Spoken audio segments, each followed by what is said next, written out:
Hello. Hopefully I'm actually live. Running a little late. It's not, oh yeah, squeaky squeaky of the chair. I don't have my light set up, so hang on with me guys and gals, while I unravel the cord around my lamp and move the cord to where it needs to be to reach the outlet. Okay, oh yeah, gotta do this, and I got no buzzing, so that's a good thing. Show all messages. Okay, there we are. We gotta plug in. Plug it. Oh my god, don't say it, Nikki. Anyhow, hello, welcome. A weird welcome, but a welcome to Restore Belief with Nikki. I'm Nikki. Tonight, oh dear, did I leave that on? Yes, I did. That needs to be stopped. Okay, yeah, a lot going on, since last weekend. It's been a wild week. There we go. And let there be light. Hello to the one. Thank you for coming in. Okay, hopefully I've got that correct, and the cord will quit making noises. Alright, I'm just going to show this. This is a mug that my daughter-in-law gave me, and I loved using it, and then I went, you know what, I actually want to treasure this. I started using it for a pen holder. I don't know if you can actually see it from there, but anyway, it's got a Sasquatch. It's one of my favorites. I got a number of favorite mugs, but that's up there. Anyhow, okay, let's see if we can do this. All right, so tonight is notes. Might be useful. Oh yeah, let's get rid of that so it quits making that damn sound in my head, which means it's probably going to affect the headphones. Okay, so notes. Well, we've got Paranormal, Spirits, MiLabs. I didn't write in MiLabs. Ufology, Necromancy. Told you, it's been a wild time of it this past week.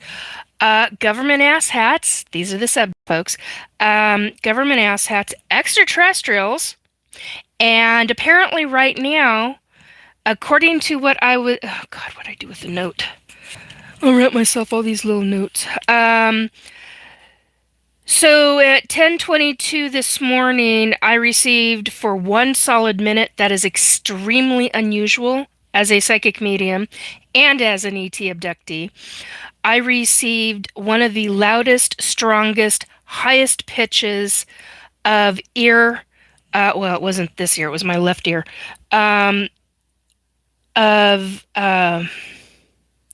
Okay, so... 1, welcome to Restore Belief with Nikki. I am Nikki Jacobs, psychic medium, lifelong ET abductee, and I a forced participant in the GATE program at 8 years old. That led into MiLabs, that led into SSP, and that lovely shit. And I've got a lot of paranormal ufology experience now.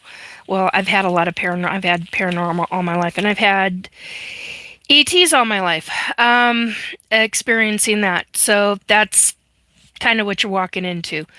And for those that know, or remember, and this is new information for those that don't know, as an ET abductee, one of the devices that they put in next to my ears.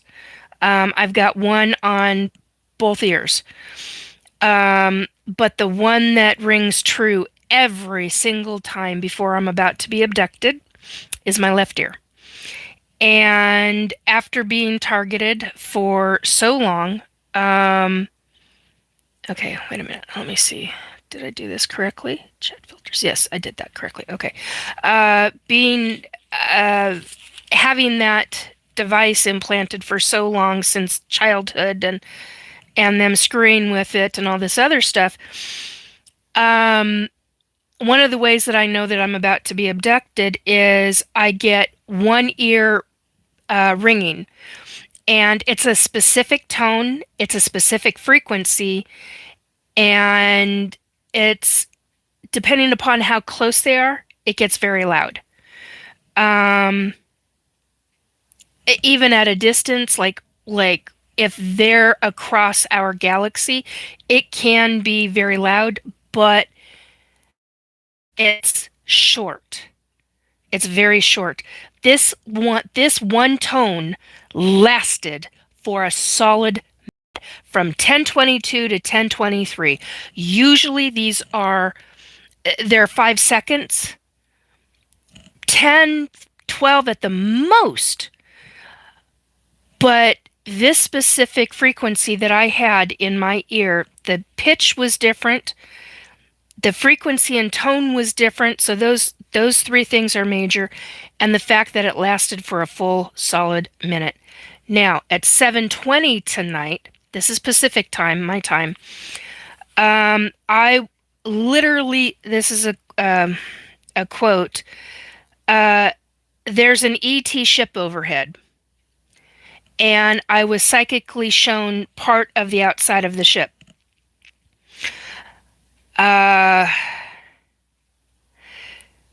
So, I don't know what to expect tonight. I don't know if I'm going to be abducted, ET abducted, or if I'm going to have an ET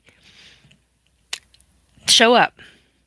And I mean, not for abduction. So I don't know what's going to take place. This is going to get interesting. It may be nothing during the live broadcast, live stream, whatever you want to call this. I don't know. So anyway, it's going to get interesting. I have asked them if they ever wanted to. They're more than welcome to show up during one of my live streams doing this. So I have no idea what the hell's going to happen. What I was shown though was a round ship. What I'm used to being on for the ETs that do hybridization is a rectangular ship. Hang on a minute.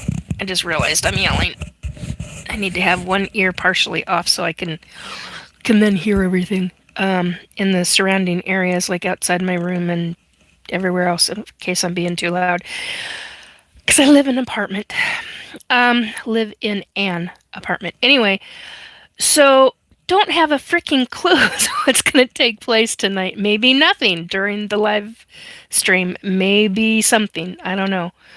But I'm fascinated because I have never been told there's one overhead by a spirit guide or a family member that's on the other side. I find that fascinating as F, like hardcore.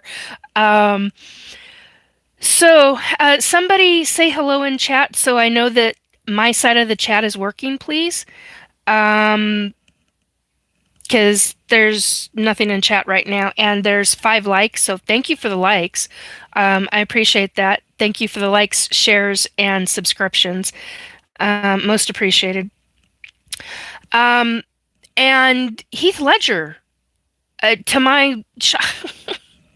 Why is it spirits come to me, not all the time, but when well, they come to me all the time, but why is it they tend to do it in the shower? When I'm in the shower, it's like, what the hell? And I heard his voice on the other side of the curtain, and I was like, no. And then I was like, is that? And then I heard the name, and I was like, hi, it's Heath Ledger. And I was like, what? It's kind of like when Mr. Michael Jackson showed up, or Mr. Robin Williams, or oh my God, I have a bunch of different names that just pop through my head. Miss Marilyn Monroe and Hell, when Al Capone showed up, oh my God, I was like, are you? So, and I don't mean to do the name dropping. How else do you say these without saying their name? Anyway, and he basically told me to watch out, which is interesting because this afternoon, or not, no, it was this morning, excuse me. A psychic friend of mine confirmed, validated, and that was the word I needed. Hang on, I gotta. I've been trying to remember this word. Validated and confirmed. Those are the two words I needed to write down, and I could not remember them for anything. Validated and confirmed. Confirmed for me, what I've known for the last number of months is that somebody has been using or trying to use forms of dark magic to shut me up because the targeting isn't working. And I expect to have names pretty soon of those individuals. So that's going to get interesting. So anyway, so my psychic friend actually, without me ever saying anything, she was doing free mini reads on her channel, on her YouTube channel, and I said, "Hey, can you do for me this time around?" And she was like, "Sure." And there's enough time, and come to find out, she's like, "Oh my God, Nikki, you've got somebody doing this, and this," and I was like, "Yeah, that actually confirms what I've known for a while." So, you know, when it doesn't work for, oh, and the other thing is government asshats. Pay attention, little boys and little girls, because you're not so little. You're all adults, but I'm treating you like children. UMFers need to stay out of my home. Had an incident this morning, and I made a very public statement on my Facebook page. Did not put it as public, put it towards the friends, so the friends know. And I had a very difficult technology issue. And it takes a lot to piss me off. I mean, like, really piss me off. This did it. It was one thing after another, and I'm usually pretty good about keeping my cool. I tried and tried and tried different things, multiple different things. And certain stuff took place with the technology, and I just went, that's it, I'm done. And we hit my anger level, and don't hit this level of anger very often. It's really rare. And this MFer showed up right at the peak. Piss poor timing on their part. And he was very fortunate that I gave him a warning. Oh, 16-6 on the numbers. That was interesting. He was very fortunate that he had a warning, because typically, if I hit that level, you ain't getting a warning. Not in one way or another. No way in hell. So he was damn fortunate he got a warning. Otherwise, he would have been... I don't want to use the word destroyed because I'm not allowed to do that. I've gotten into trouble for certain things, but by the other side, and just protecting myself. And I have been told by the other side that I have carte blanche to do whatever I want when somebody is in my home in astral that has no business being there. And specifically, if they're government or conglomerate and they are being invasive, harassing, stalking, and what was the other word that I used in my post? You have stalking, harassment, targeting.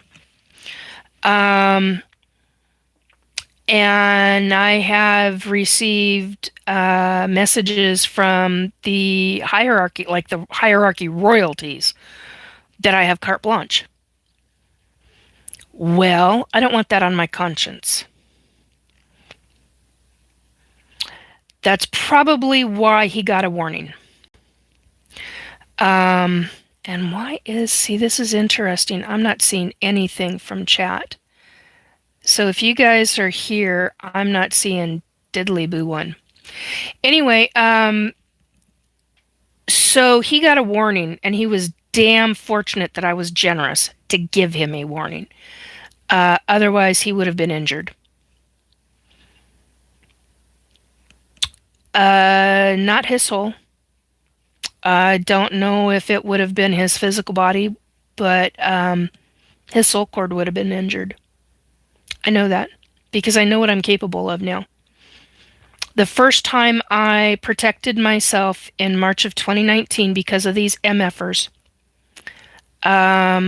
they came back and they told me, and then they offered me a fucking job. Why would I choose? I didn't mean to get off into this. I do apologize. Why would I choose to work for a government, any government, that is that frickin' corrupt, where they're deliberately headhunting people specifically to do damage to others? And that's what they did with me. They basically, oh, we found out what you can do since you injured our man, our lead operative. We want to know how you did that. And we want you to teach us how you did that. And we want you to come on board. Why the fuck would I do that?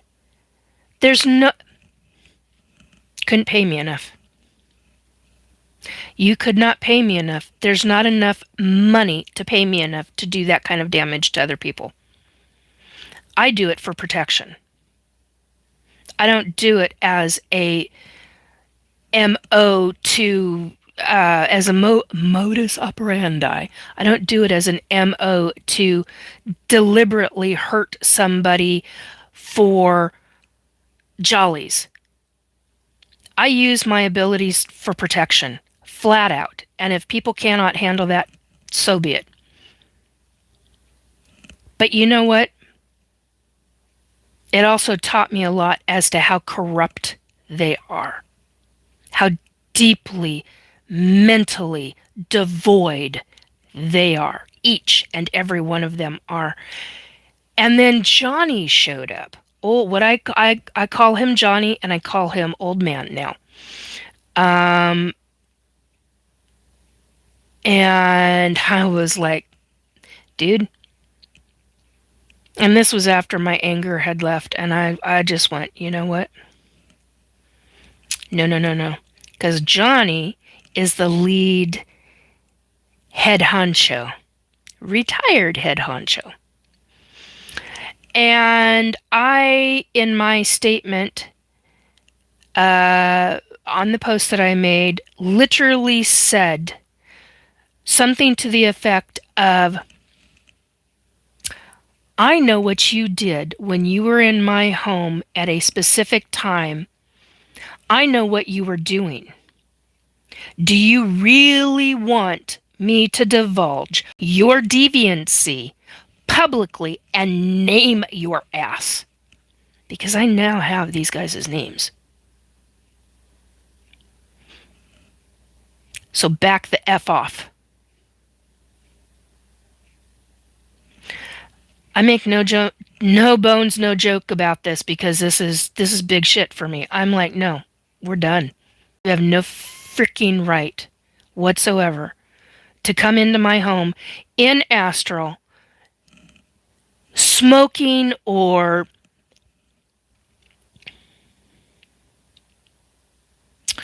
doing other things. That's how I'm going to word that. To stalk, target, and harass me. And the fact that you're getting away with this, the other side, you already have very severe consequences coming. Not from me. Because you're targeting me and you're targeting other people, you have set your life's path in stone with the other side. They, in a weird way, are getting retribution on you. For all of us that you have done this to. This has nothing to do with me. So, and then look at what happened to Catherine, spelled with a K. They unalived her because I figured out who the hell she was. So if I can figure out who the hell she was, guess what, MFers? Other people can. Because I'm not alone in my abilities. Not by any frickin' stretch of the imagination. And not only that, you assholes were the one who partially created me at 8 years old, pulling this shit and teaching. That's the other thing I wanted to talk about. I have more memories of some of my MiLab experiences. This will go right into that. So, GATE program for me led into MiLabs. MiLabs, for me, in my experience, was not just testing, it was also training.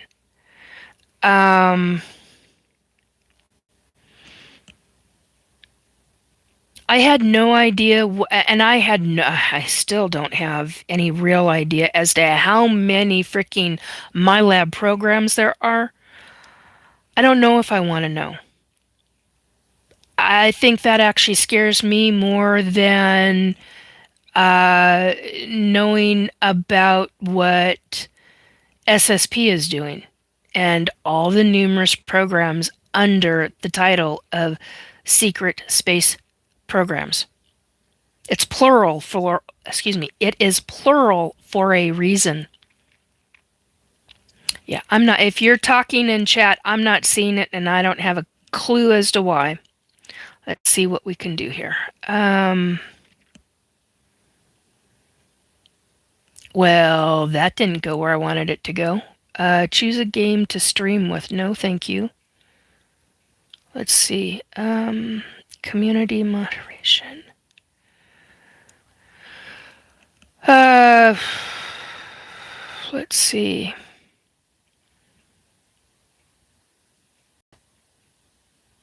Oh, this is interesting. I've never had.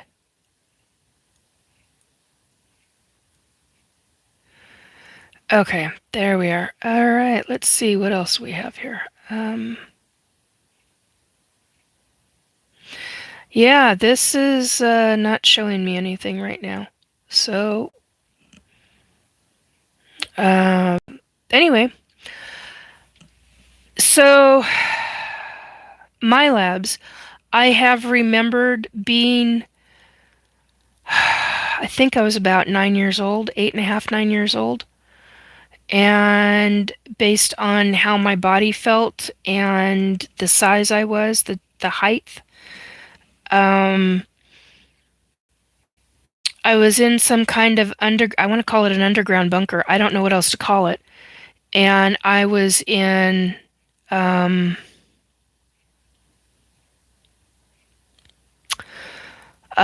very large room. We were sitting at, I can only call them desks. I don't know what they're like tiny little cubicles, but they're not cubicles. But that's what it reminded me of. And it's row after row after, it's one long row, and what there's, so there's 3 rows. And it kind of went in, so you had 2, okay, how do I, you had 2 at an angle and then 1 flat like this. And then an aisleway, walking down the aisleway, and the room is dark.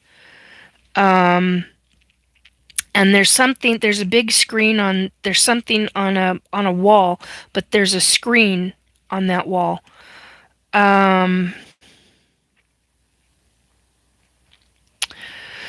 So that's one of the experiences, and we're at these little, lack of better word, tiny little cubicle type of desks, and you've got a monitor, a weird, I don't even know how to describe the monitor.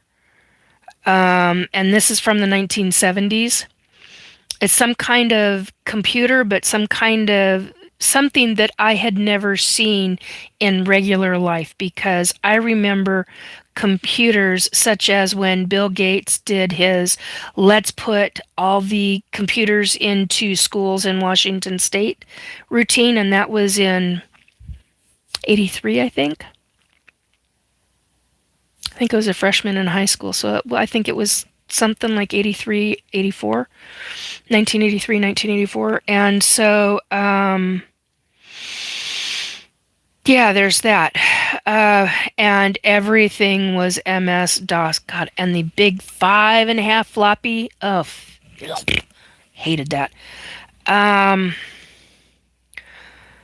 so there's that aspect of it. And in the 1970s, here I am as a 8.5, 9-year-old kid, possibly even 10-year-old kid. No, it was before I went to New York. It was before we traveled to New York, so I had to have been 9 years old. I can feel that in my body, and that's how I know. Anyhow, this what took place, and we were being tested, and we were also being trained. And after that training is when and I think I was 10 when that happened.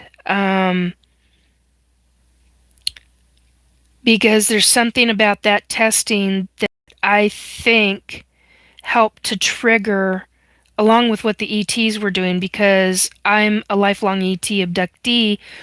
My mom was being abducted when she was pregnant with me, and I believe she was being abducted long before she was ever pregnant. I think it was happening throughout her life, actually. And I just heard yes. Um, Thank you, Mom. So it's kind of, oh, and Grandma was abducted. I just heard that. Um, so my mom's mom was also an ET abducted. Wow. Okay. Well, my family's gonna freak out over that. The cousins, their auntie. God. Anyway, my grandmother, their auntie. It's the same for them. Their grandparents, their grandfather and grandmother were my aunt and uncle, great aunt and uncle. So, anyhow, as a lifelong ET abductee, the ETs were training me as well with different things. So when I say that government has trained me from childhood, it's because of that effing GATE program, GATE. Where I was located was in Washington State, in Seattle, at the time in the 1970s, and they called it the GATE program, Gifted and Talented Education. It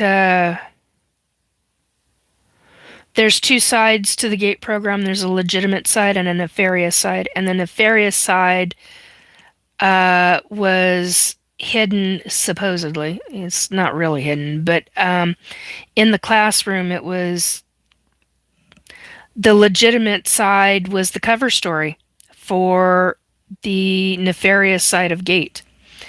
GATE in other sections of the United States was called TAG, Talented and Gifted. In other sections of the country, it was, oh crap, I had it, now it's gone. There's so many different titles for this program across the United States, and I know people that were in it in the 1960s. Well, according to some of the research, The program was essentially started in the 50s and 60s, but yet I think the ones that, now this is just my personal experience. Please let me know in chat or in a text message via Facebook Messenger or send me an email. RestoreBelief 2022 at gmail.com if your experience is different. But I honestly believe those that were in the 50s and 60s when they, or the 50s and early 60s when they were experiencing it, I think that they may have been the test subjects for the ones that started in like 66, 67, 68, before they really got the full program going. Because there's so many things that were between the generations. There's so many things that I've heard between the generations. So I'm Gen X, born in 68, and I know people who are 20 years old, 21, 22 years old, who are still part of the SSP. And they were part of some form of gate program in their younger years. So it's still running, it's still in operation. And those that believe it's not, you're fooling yourself.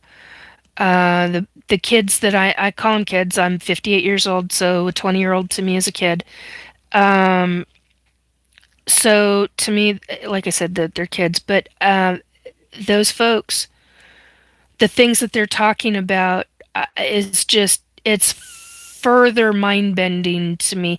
And a lot of the Gen Xers that are hearing them talk, they're like, holy, it's like, yeah, that's legit, that's legit, that's legit, that's brand new. And then they find out from other younger ones that are in that age bracket, 20 to 22 or 18 to 22, and they're finding out that those experiences, that those individuals, they're all jiving. It's all meshing. It's all coming together. And in my opinion, those that are waking up from gate, any portion of gate, the legitimate side or the nefarious side, the cover story side, meaning the nefarious side, we need to come together. We need to come together, stand strong, and take a stand and say, hey, take it to Congress and say, hey, this is what they're doing. It's illegal against our own United States citizens. This needs to stop because they're using children. Now, I have heard other experiencers of the GATE program who have been in SSP that have talked about they were used at 4 years old. 4. Do you get the comprehension of what that really does to a child at 4, let alone at what I went through at 8? That's huge. I went through MK Ultra torture techniques. I had a frickin' cattle prod stuck in my, okay, calm, my back. I had a cattle prod. I had an electric cattle prod put in my back. I don't know what else to call it. To me, it's a cattle prod. One time there was a gray one, but the one that the very first one that I remembered was black. Very long frickin' handle. Yeah. Talk about trauma. I'm thankful I didn't remember this. I have, okay. Wow. We just hit emotion. I have body memories from this. I have muscle memory from this torture. My body remembers. It's not good. Didn't expect to be emotional tonight. Shit. Anyhow, and I don't know why Either chat is there we are. It said it was interrupted. I got it back. I don't ask me how I did it, but I got it back. Please let me know if you can still see and hear me. Somebody tell me if you can still see and hear me. Welcome to live chat. Hello, chat. Thank you. Yes, awesome. Okay, but now I only see that there's one person. I just restarted my phone. I got you. Thank you, Joe. Oh my God, thank you.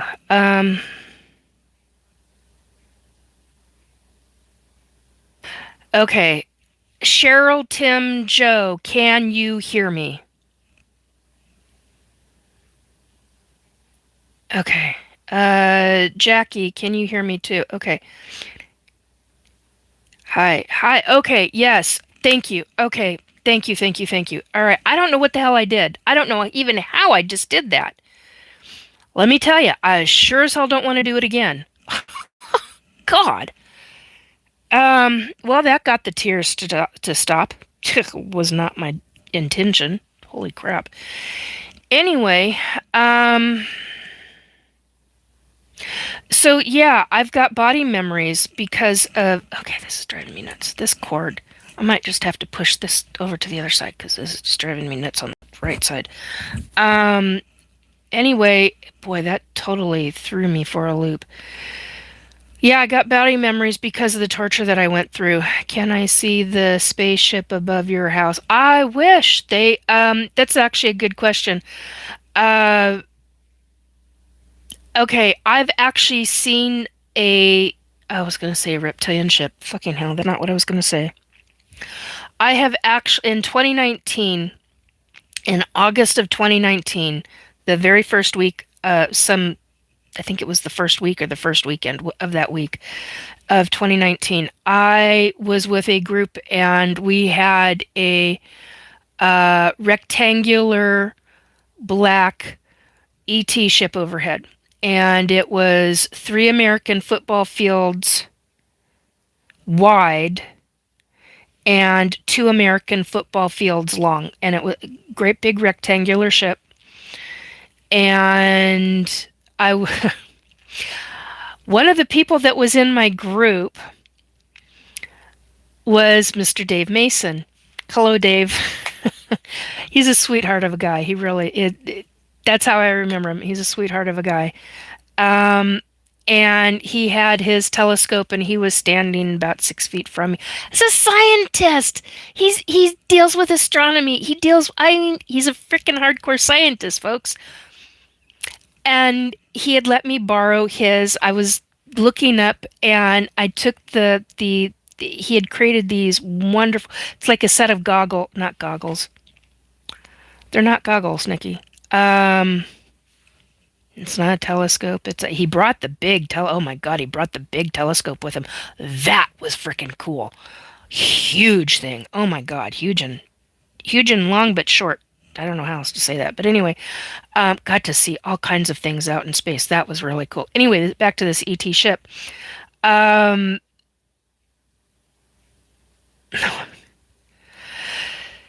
So anyway, he was standing 6 feet away from me and he was talking to somebody else and I went, Dave, did you just see that? And I remember, because I could see him out of the corner of my eye, and I remember he was talking to somebody else and he stopped and he was looking up over here, but over here was where the ship was. And it went right over the trees, and the trees were about 80 feet tall. And it was probably, I'm estimating, I've got a pretty good, I've been told for years by even a lot of math-oriented people that I'm pretty frickin' spot on when it comes to length and size and height and dimension and all this kind of stuff. Well, that comes from childhood and photographic memory and stuff. And also training between the ETs and SSP shit. So you get all that wrapped up into this brain, and holy crap. So it was about 500, maybe 800 feet above those trees. So it was really low. And I literally, and that's what caught my attention because what I was looking over here and I brought they're not telescopes, Nikki, and they're not Google goggles. It's when you take, I cannot think of the words. Like this, you're looking through and you're looking to see, I can't think, somebody say the name in the chat, would you please? Anyway, binoculars. Thank you, Jacqueline. God, that was driving me nuts. Yeah, he had very specific kind of binoculars that he altered. And you could hear, well, there was one pair that he brought with him. You could hear sound. So, you know, later on, number of months later, we were all together again, and he had brought those. And you could actually hear miles and miles and miles away a boat out on the water when we were all at a little park doing another night watch. And you could hear them playing their music on that boat. And you could actually you could actually see the boat. It was really freaking cool. So Dave Mason has these phenomenal binoculars that he took out. He basically bought a certain kind of binoculars and then he altered them. And he would bring these to different night watches. And so, anyway, so in 2019, in August of 2019, he's standing here 6 feet away talking to somebody, and I see out of the corner of my eye, because I don't have the binoculars right up against my eyes, and he's talking to somebody, and then he stops talking and he looks up. And as I'm bringing the binoculars down, I'm literally seeing something go right over the trees out of the upper peripheral of my eyes. And I take the binoculars down and I'm like, thank you, Dave. And I'm handing them and I'm like, Dave, are you seeing this? And as I'm saying, are you seeing this? Did you see that? They put the frickin' cloak on. I was so pissed off because then all I saw was the sky reflected on the underside of the ship. It was livid. And you could actually see it. It's doing a floating type of thing, but it's actually very, very tiny increments, but moving. And you could actually see this kind of a movement back and forth and back and forth. And so it was really kind of trippy when I was trying to focus on the bottom of the ship, and all I see is what they're reflecting from the sky to the bottom of the ship. And it's freaking moving. And I'm like, oh, come. I literally said, oh, come on. Seriously. So I'm looking up at the sky. Distortion field. Hey, Robert, how you doing, hon? Yeah, it was a distortion field, and boy, did it piss me off. It's like, man, this is not cool. So, yeah, and he didn't see it. He's like, see what? It's just the sky, Nikki. And I'm like, oh, man. No, it's not. But thanks, Dave. Anyway, I was like so excited. 6 feet away from me, a major scientist. And he sees it right when they put the frickin' cloak on. I was like, son of a bitch. I'm not a happy camper over that. Anyway, yeah, and that ship stayed there overnight. It because, and that was the situation where the Sasquatch told me that they would not allow the ETs to remove us from the, because I was like, cold day in hell. Not my team. We are not going to be taken off planet because of an ET abduction during a trip. This was like a family trip. When you're in a group like that, you become like family in different ways. And so half the team was at Mount Adams, at Isetti Ranch, and they were all abducted.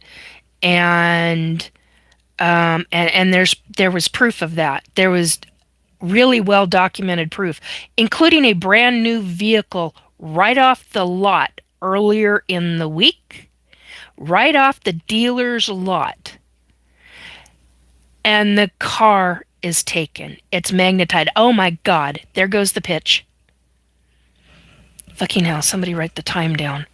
11:51 p.m. Nikki, not a.m. 6:20. We haven't hit 21 yet. Okay. Wow, left ear. That was loud. But it was short. That was maybe 2 I'll say 2 seconds.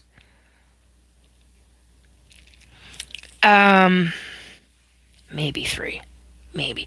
Anyway, thank you, Robert.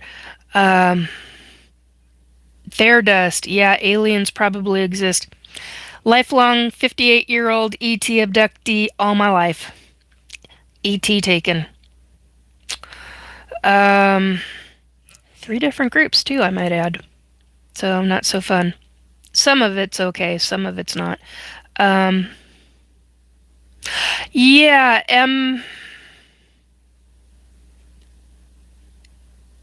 Marin, aliens or advanced humans from the future. Yeah, that's the. I don't think they're. I think there were some that were from futuristic, but no. The rest of them, no.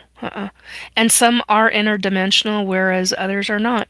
So, the ones that I know, they travel via, obviously via their ships, but via very large space portals.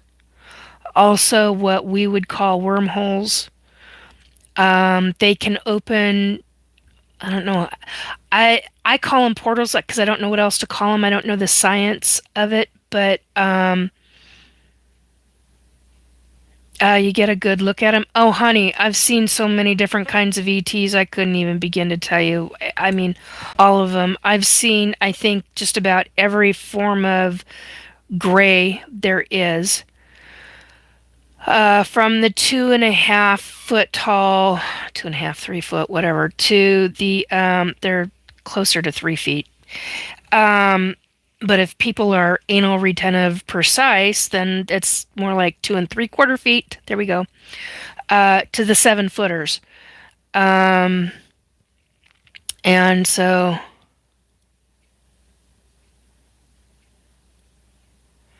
oh, Cheryl. Oh, I was at an event. But I'm hoping to go back up there not too long from now. So hit me up, email me, and let me know where you're at, and I'll try and figure out a way to where we can stop by. Okay? You're mad at me for not letting you know I was in concrete last weekend.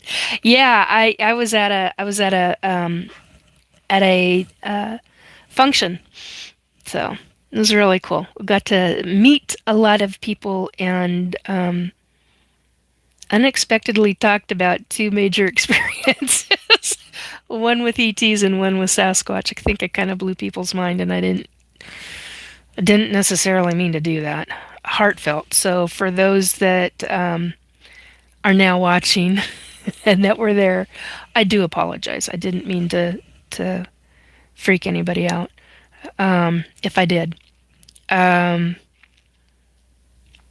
Because, yeah, my stories can get, my life experience stories can tend to freak people out. And that's usually why I just sit and listen now. And try not to talk, but I don't know. It gets kind of interesting. There are things, subjects, and I'll mutter under my breath and try not to, and it's muttering in a good way. It's like, oh yeah, I can relate to that. um, yeah, Joe. I went to a graduation, a party after their graduation. So anyway, um, good people, good food, great bonfire afterwards too. Great conversations. So, um, crap. Anyway, so yeah, I've seen ET ships, and that was the first one that I truly remembered, hardcore remembered, and it wasn't until 2021, I think, that I started remembering some of the other ones that I've actually seen. Robert has actually, when he and I were doing a lot of working together, um, there's a ship that I was on board that I still to this day have not been able to. Um, oh, hey, Philip. Uh, I was not able to handle the emotional of the memories, and that ended up where he basically asked, I don't know how to say this. It was his way of asking permission if he could look further into the memory, which meant that it was him psychically going into my mind to look. And I said yes.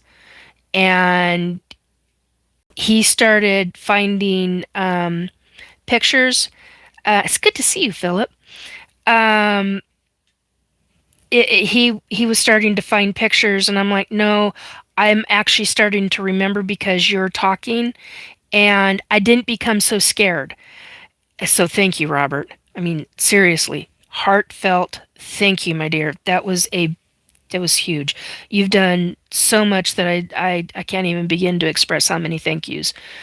Um, in ways that you have helped me in so many different things, and my mods have too. Yeah, I mean, Joe and Tim and Amy, if she's here. I don't know if Amy's here, and um, I don't know if the others are here right now or not. Um, and then Para, oh my God, Para, the things that he's doing for me right now, just, oh my God. Between him and Cole, it's because of these two men that I'm able to be on Rumble and Spotify. So I'm so thankful. Um, I'm so thankful for so many different people that have come through my life. It's just okay. I do think this is hormonal because I'm getting weepy again. And for me to get as angry as I did yesterday, or the wee morning hours of this morning, is very unusual. Or last night, or whatever it was. Anyway, it really is very unusual. I don't typically allow things to get my goat that badly, but that was a big one. No, no, no. Um, yeah. I was just beyond frustrated with tech issues. And so the fact that these guys are able to help, and the fact that, like, uh, Tim and Joe, I've talked to them at different times, and they've helped me work out different things. And I've worked with Joe a number of times because of his property and a number of other reasons.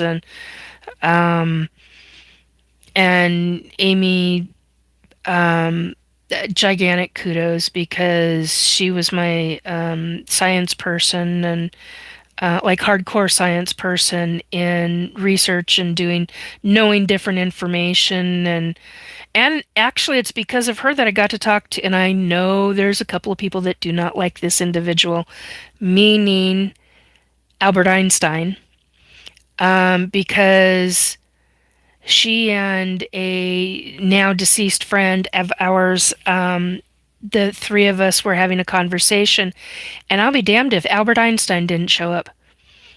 And I actually know a couple of people who do not like him. I was like, okay. But he showed up, and it was because of what Amy was talking about. Um, and I was like, oh my God, you two, this is, I'm meaning her and Mr. Einstein. Uh, and he wanted me to call him LB. Um, speaking of which, I gotta write that back down again. ALBIE. Which I had never. I was like, who called you LB? I would have thought you would have called. Anyway, so that was news to me. So Albie came in and he got to answering Amy's questions, and wow, they were way above my purview. I was like, holy crap, I don't have 1313 on the numbers. I don't have a clue as to what the hell you guys are talking about. I'm just being relay person for Amy, and then our other friend asked questions, and but Amy was the one that was doing all the main. I was like, oh my god, and he answered all of her questions. Um, and I would love to have him come back and um, have him talk to me while somebody else is asking him questions. I just find that incredible. Um,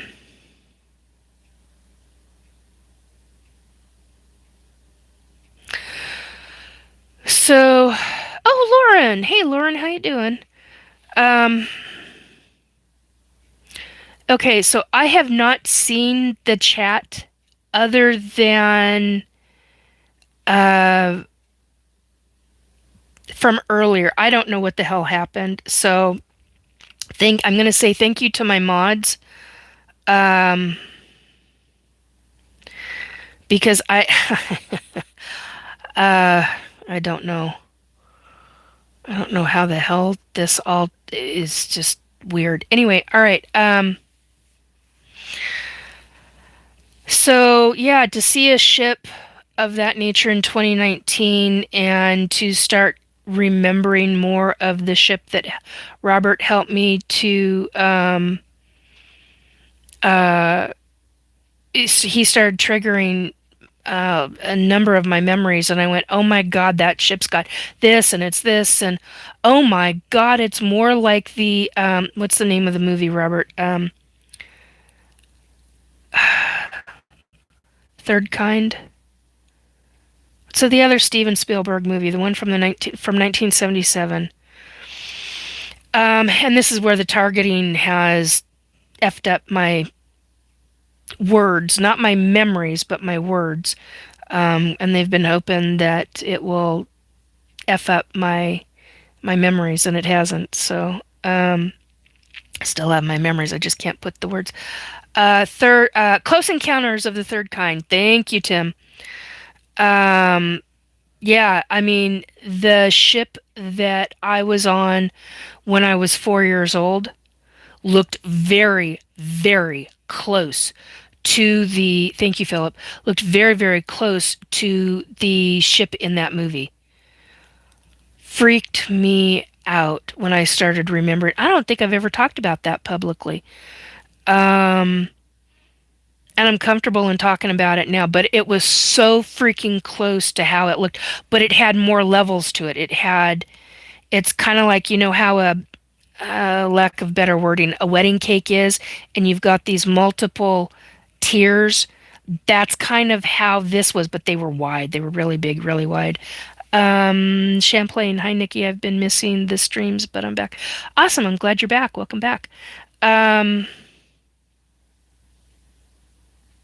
yes, Robert says also similar to the ship in Greatest American Hero. Yeah. So that totally blew my mind. Um, Tim, that was like a city in the sky. Yeah, it was very much like a city in the sky. Um, yeah, speaking of which, Robert, I'm gonna have to. I gotta write that down because I don't think I'm gonna remember that. But you're right. I shipping Greatest American Hero.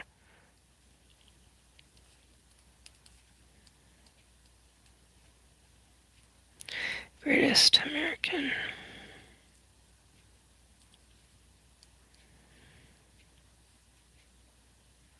Um,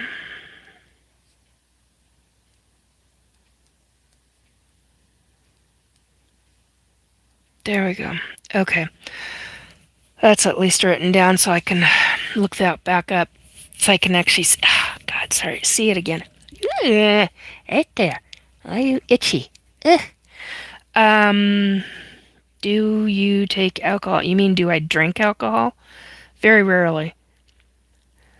And I've also got a pretty high tolerance, so I just don't. And I'm not an alcoholic, but I could be, and that's why I don't have it very often. Um,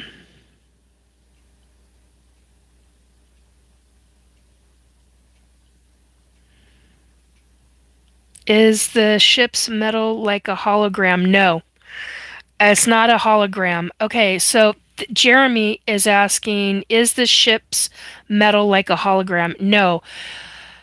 The ships that I have been on, thank you for the hearts. That means a lot to me. Thank you very, very much. Oh, Dylan, I'm not answering that, man. About that. That's not a subject I will talk about because that gets into political stuff.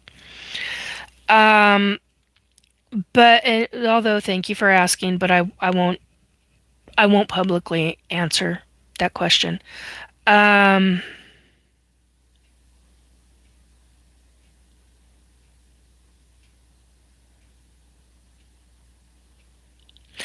you're confused. What ships are we talking? ET ships, real ET ships, versus human-made.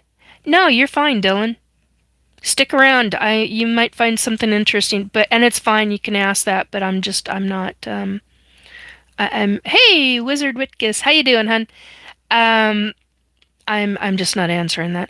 The ships we're talking about are extraterrestrial ships that I've been on, have seen, firsthand experience. Real ET ships, they are a very specific kind of metal on the outside so that they can travel through space. On the inside, they're not hologram ships or holographic ships. They're not holographic. It's literally conscious metal that morphs, has the capability of morphing on its own. It has some kind of structure to keep its structure, but the metal on the ships, when this is driving me nuts. Hang on 1 second, please.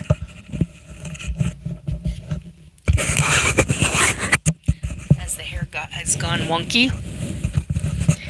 There we go. All right. I think that's how we're going to have to do this. Yeah. Okay. The hello missing time. The ships. What actually takes place with them? So you've got an inside structure of the ship. So the floor in the hallways is not morphing. The walls are, the ceilings are, the doors are. When you walk into a room, the room can shapeshift.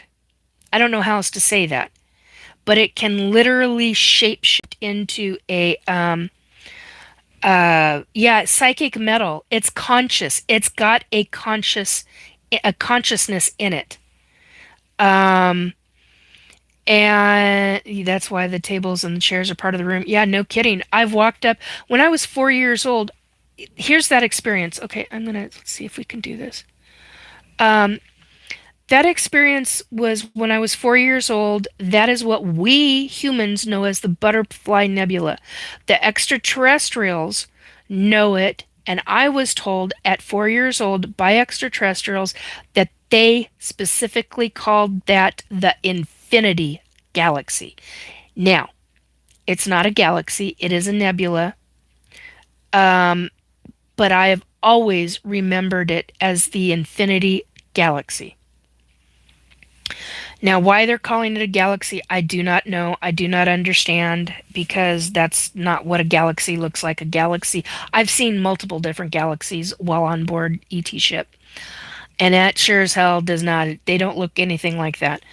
They're usually spiral in some form, or they're an oval or round or an egg shape or some version of that. But when I was 4 years old, I wanted to look out the window because when we were leaving Earth, I got to see out a window and I got to see us leaving Earth. I mean, not actually, we were in space, we were between Earth and the moon. And I actually got to see the Earth go from this to this to this to this to a tiny, tiny, tiny pinpoint. Um, and so basically,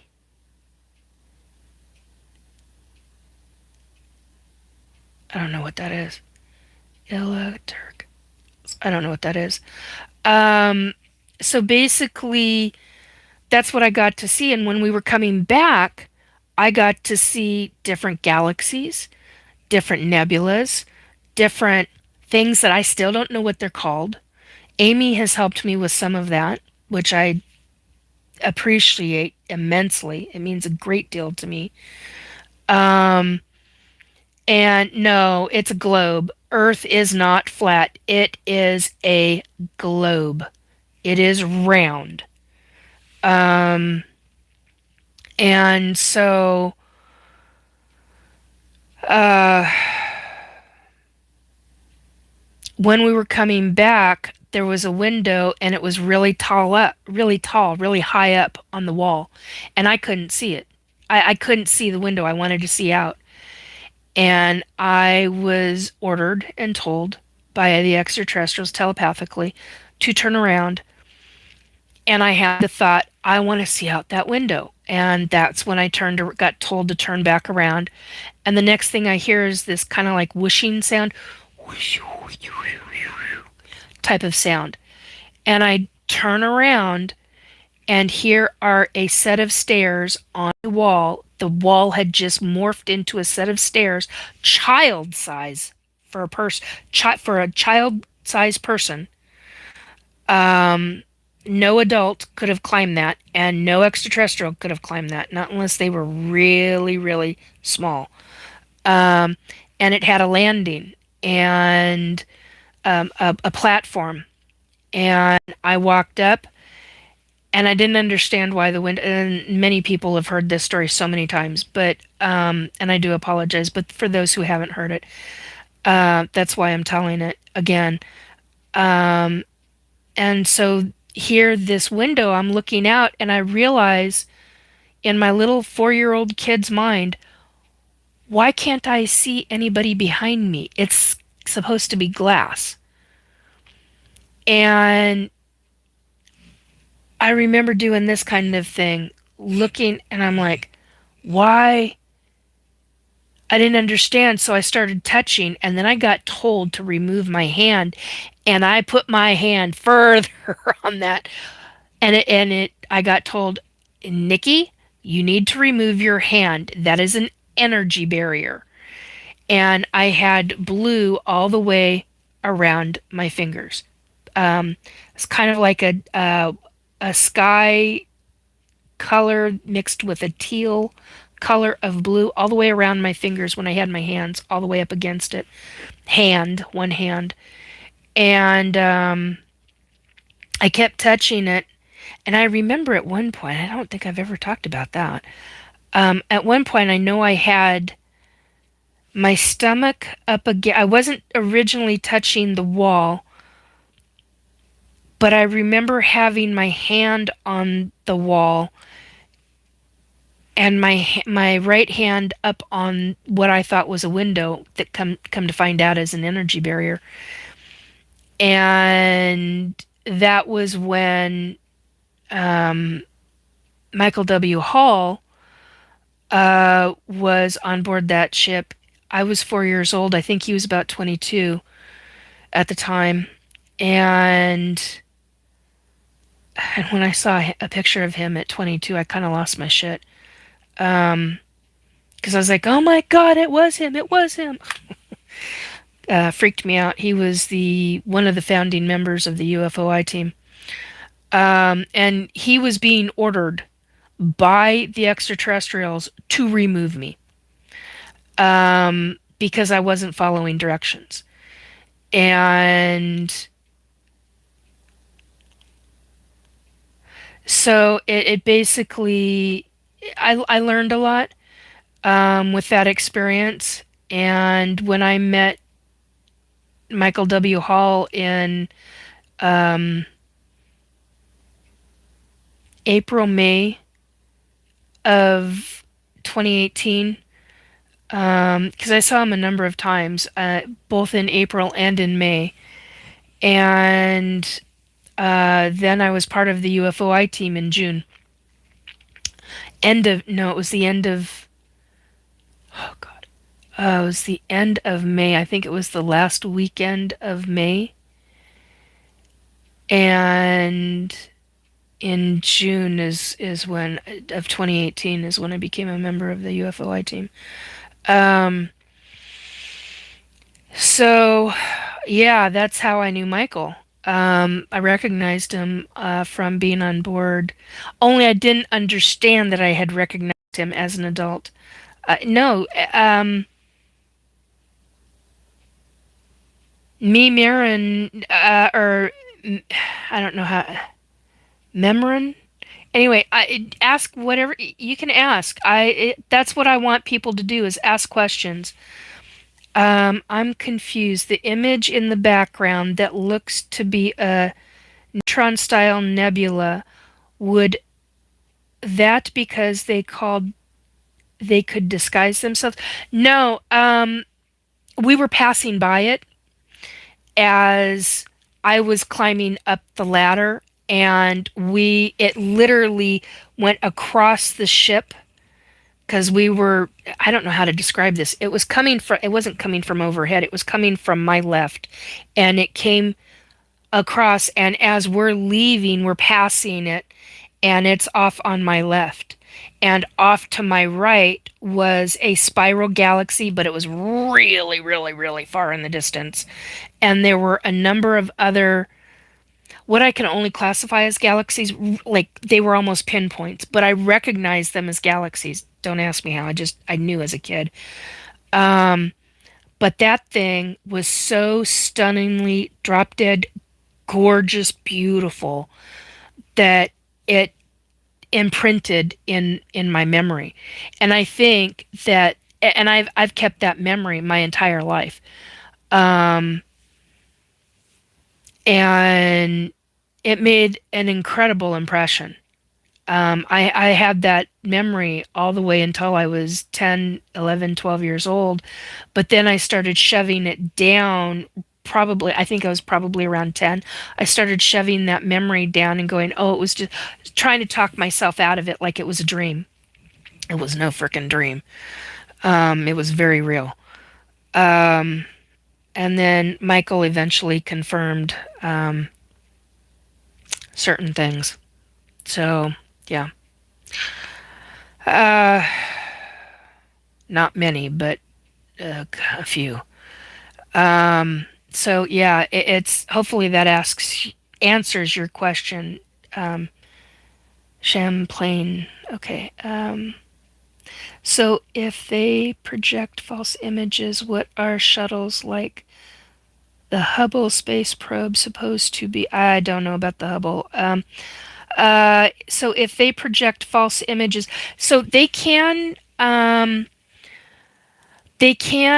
when you're abducted, if they choose, and if you have a traumatic memory of them, or you view it as traumatic, and they don't, it's a different story. Uh, they can do like what they did with me. I had a traumatic memory at 7 years old with a 7, 8 foot tall reptilian extraterrestrial who brought me back home. And she was in her cloaked phase. It's a frequency phase shift type of form, to where we humans do not, quote unquote, Humans do not have the cones, the amount of cones needed to see us in the frequency we are in. End quote. So it's or close quote, whatever. Anyway, it's basically a frequency that it's a phase shift. They can phase shift into what looks like invisible to us, but they're still there. We just cannot visually see them because we do not have enough quote unquote cones in our eyes to be able to visually see them. Marin. Okay. Thank you, Marin. I appreciate that.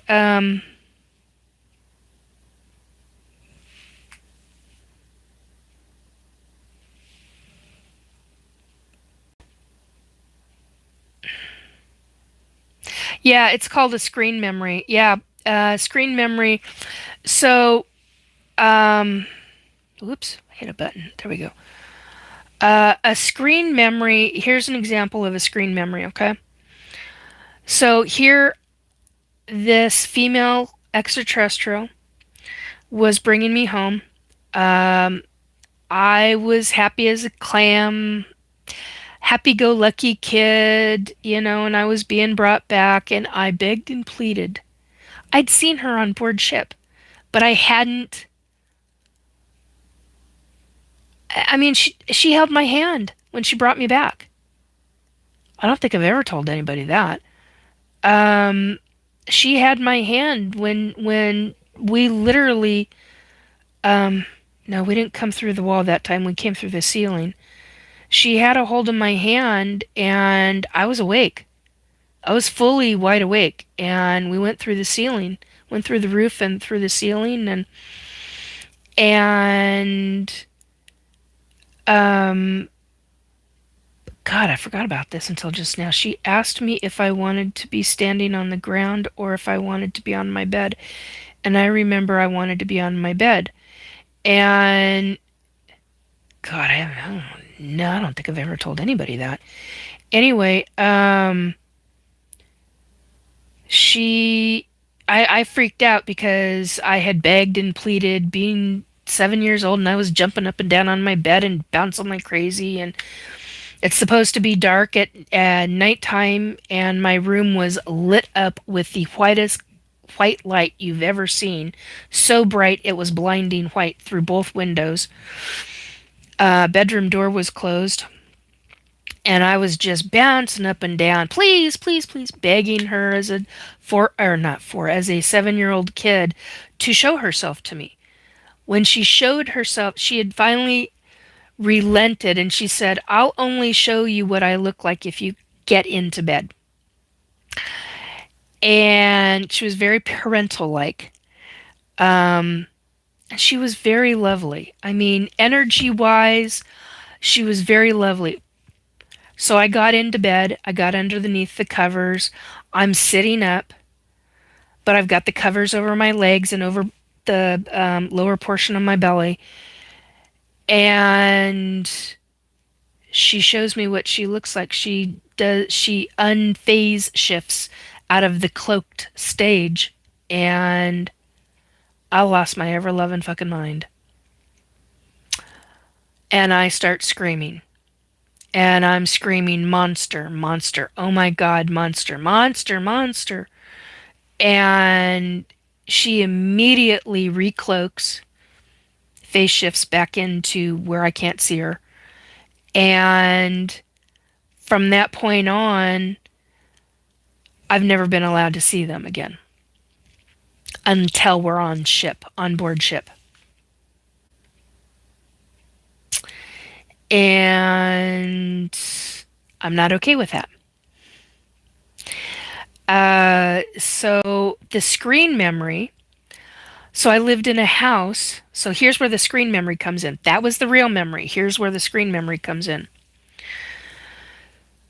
I lived in a house in a 2-bedroom, beautiful little craftsman, um, an unusual styled craftsman, across from a park, playfield, and community center.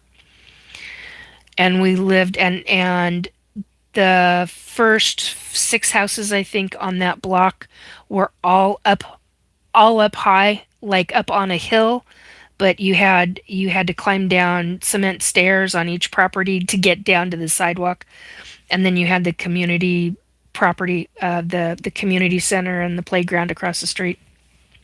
Used to get fly baseballs all the time in our yard. I mean, like all the time. It was damn near daily. um, and so, which is how I ended up loving baseball and getting into baseball and playing baseball when I was a kid.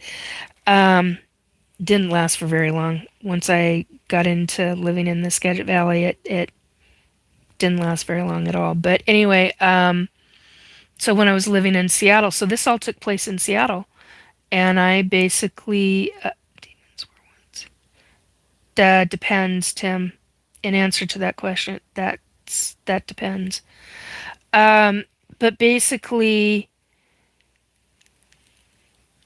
in this house, we had a woman who absolutely loved children. She was a newlywed. And for those that have heard this story many times, I do apologize, but she was a newlywed. She and her husband had just bought the house. She went. It was about 6 or 7 days after they were married. They had returned from their honeymoon, and she went to the grocery store, and she was hit and killed by a drunk driver. And back then, they didn't wear seatbelts. I can't imagine how she died. Christy M. Lord 888 says space is fake. I'm sorry you feel that way. That's not what I know. First-hand experience, that's not what I know. So she died. This lady died, and she and her husband had wanted children. He ended up selling the house, and the house went to my mom and my grandfather. And the two of them bought it together, as I understand. And she would always sing, and she would come, and there were times, because I was being abducted so frequently at the time by, at that point, before the gate program, not two, three, two different groups of extraterrestrials. One who did the hybridization program, and one who was being nosy as F. And just doing abductions, and those were the ones they freaked me out. Oh my god, they freaked me out. That's a totally different group of ET that just um the other thing is that in the screen memories, what ends up taking place is, because she would sing to me every night, she would come and sit on my bed every single night and sing to me and try to help me to go to sleep. And because she did that, and this is where I call them bastards, those specific bastards, ETs, because that's how I felt at the time, I still feel that way at times, they put a screen memory, a false memory, but from real life, my real life experiences, they used that as, oh my god, we're getting another pitch. That was the lower one, 12:30. 12:30 a.m. Left ear. That was not even a half a second.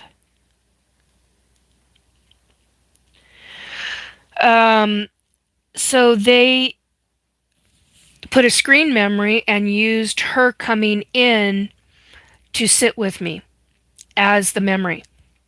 It was just another situation. And so I would ignore it.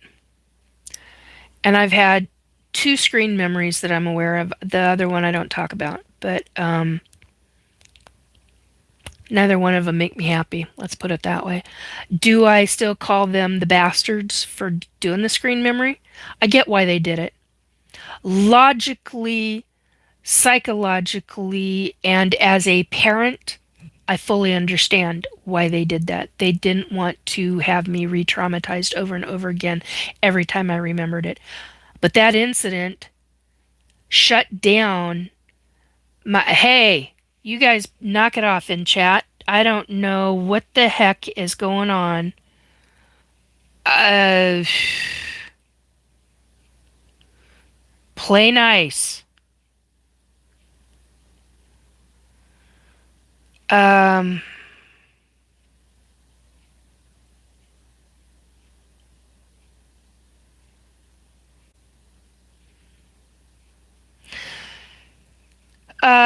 Christy, my lord, 888 says you've been to space. Please explain. I've been on board ET ships. Corty, if you cannot handle being here, then get the hell out of my chat. Thank you, Tim.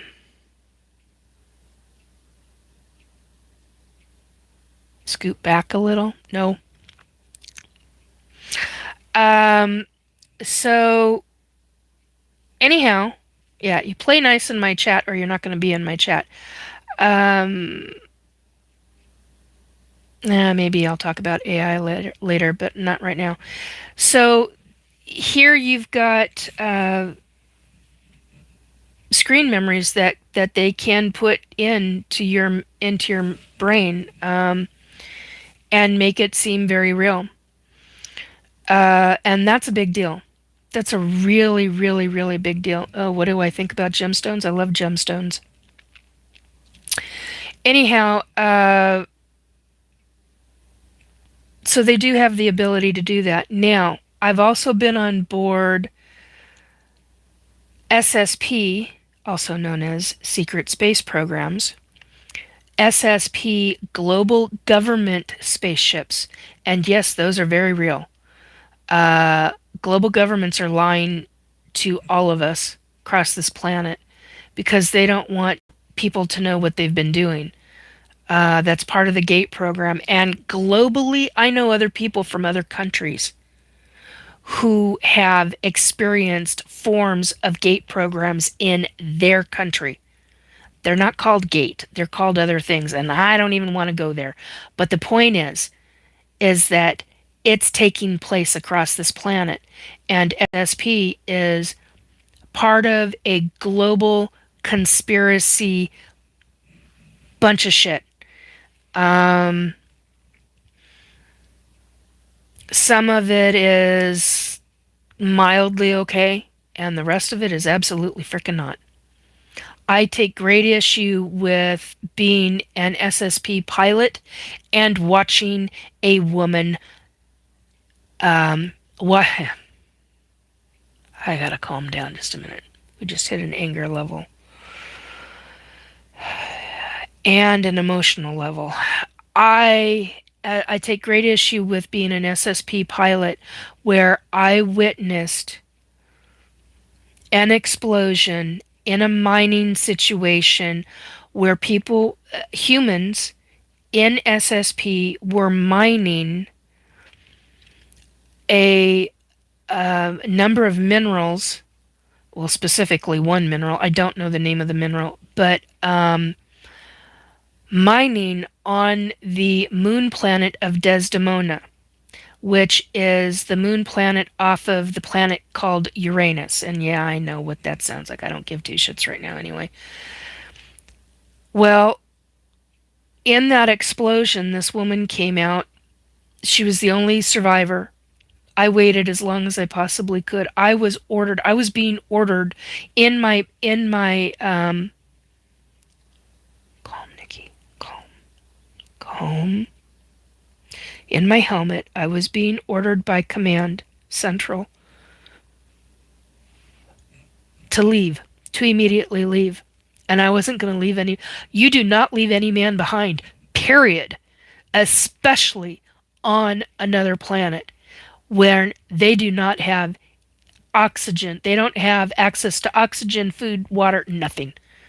No. Their space suits are their survival. No, not going to do that. Cold day in frickin' hell.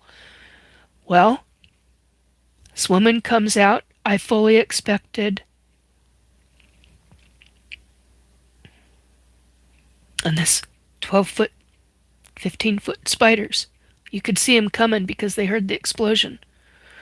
And they were running, and those effers can run really, really fast. And they got to her. She could hear me in her head, in her suit, in her helmet. And I'm like, come on, they're coming, they're coming. And when you see a fang, I only saw one fang, but I know that both fangs went into her as she screamed. It's the kind of scream I've never heard since. Sorry.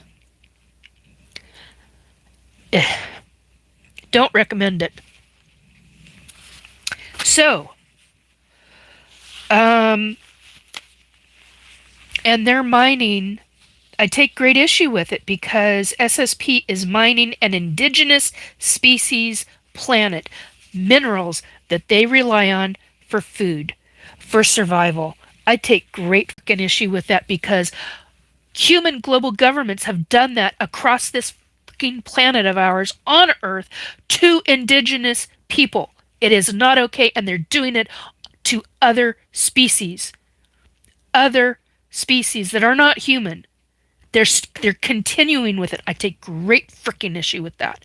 It's absolutely irresponsible and not okay by any stretch of the imagination. Because eventually they will kill off that species.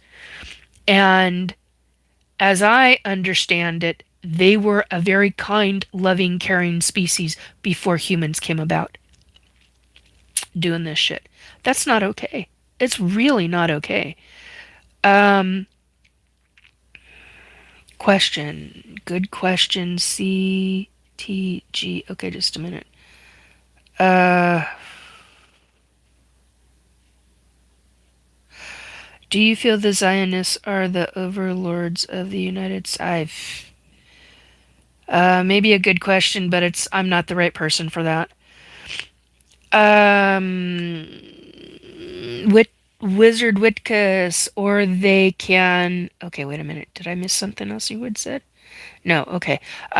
Or they can partition the memories off and put in some false memories, and then maybe 30 years later partition weekends, and the memories start to bleed back in. Yes.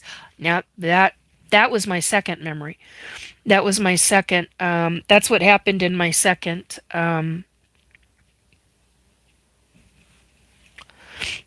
Uh, Screen memory.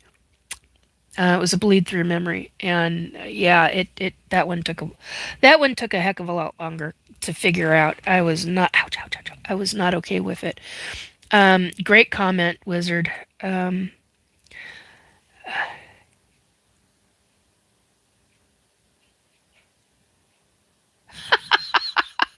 Breezy6320 said, I usually troll, but you seem like a nice lady. A little tinfoil hatty, but nice. So have a nice night. Thank you for that. I appreciate that. Yeah, TNKFIR says, I'm going to use you to fall asleep. Nah, people usually do that all the time. Not a problem. Um, okay, CTG 2500 is asking any favorites, any particular ones have any protective qualities? Yeah, quite a few ETs do. Oh, you're looking at, or what do you think about gemstones? Oh, you're talking about gemstones. Um, oh God. Protective qualities? Yeah, black tourmaline. Oh God. Robert, if he's still here, he would know the entire list. Black tourmaline. It depends on your body too.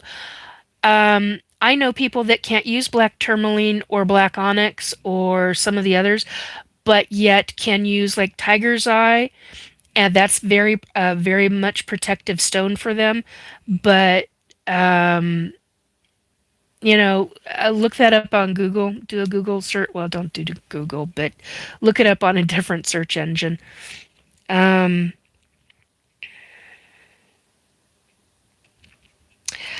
Nice pair of knockers, honey. Yeah, they're huge. And it's not so fun having them at times. It's a bit of a pain in the butt. Um, so let's see.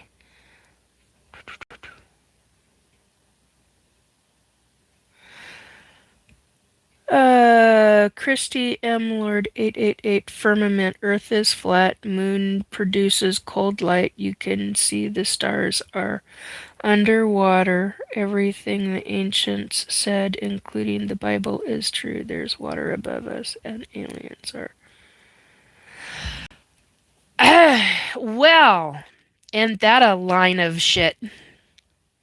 Sorry, Christy, but I totally and completely disagree with you. Um, yeah, that is absolutely none of that is truth. Not from my personal experiences, not from what I've personally seen. And so yeah, I have been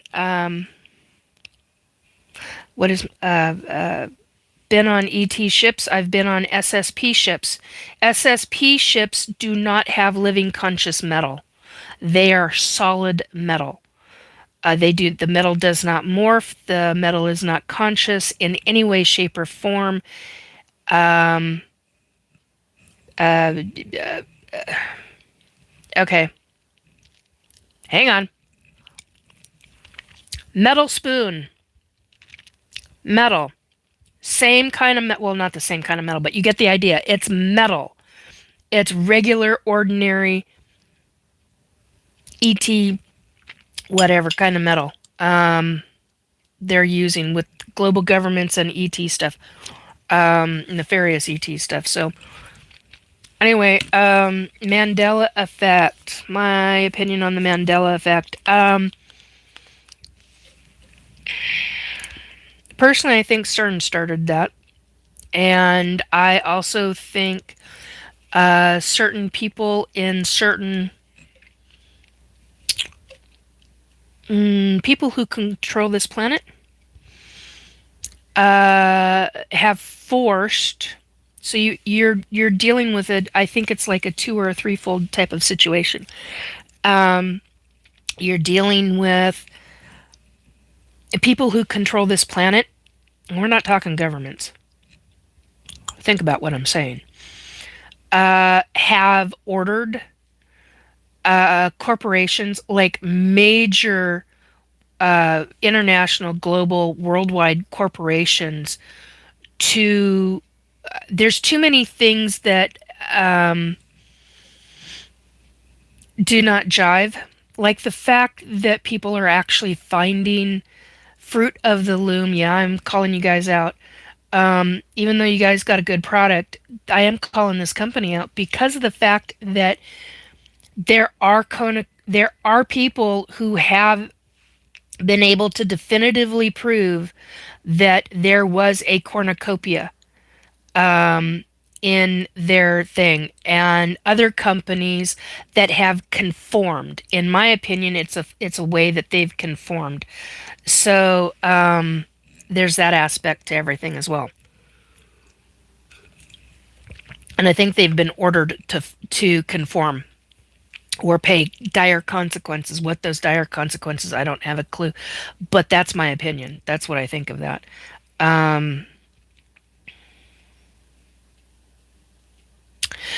Yeah, Wizard Witkiss is saying the Montauk Project, which was actually Project Phoenix, dealt a lot in time travel. Yeah.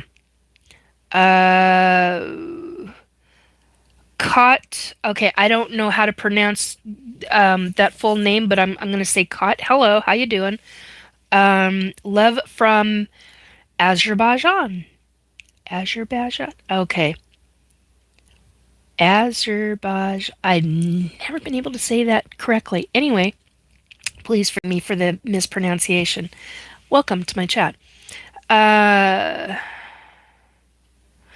Hello, uh, Prenso Alina. Hello, Alina. How you doing? Corporations only or LLC too? I think it's any major conglomerate that is a gigantic corporate company. Um,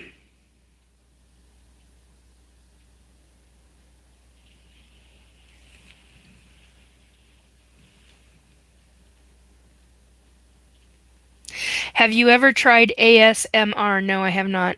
Alexandra, thank you for answering. Yeah, you're welcome. Um,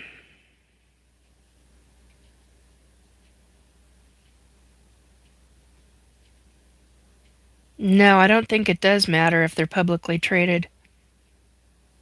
You said it correctly, ma'am. Okay, thank you. I appreciate that. I always have a hard time with that one. EMDR? No, I've not done that either. Um, and I know that there are certain counseling things that I need to deal with. I get that.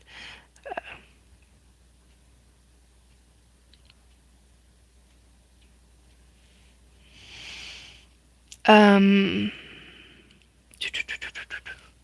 Alexandria, okay, is the one who asked that. Okay. How many? Okay, let's see. See if I can pronounce this. Anun Danu 3432 is asking, how many chakras have you unlocked? All of mine. How's that for an answer? There's more than seven chakras, people. You got chakras in your hands, up your arms, in your feet, up your legs, up your body, through your neck, top of your head, and then outside of your body. It continues. There's a lot of them. Let's put it this way, there's well more than 50 chakra system parts of the chakra. There's a hell of a lot more than 50. So there's kind of a weird answer for you. But yeah, I've unlocked all of mine.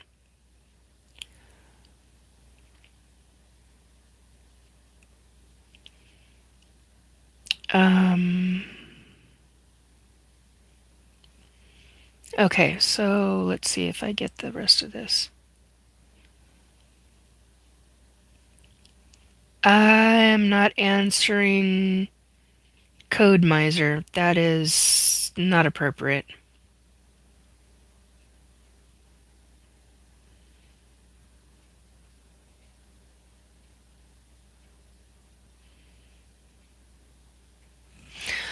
Thought you were a Karen, but you're cool. Thank you. I'm glad I'm not what you thought I was.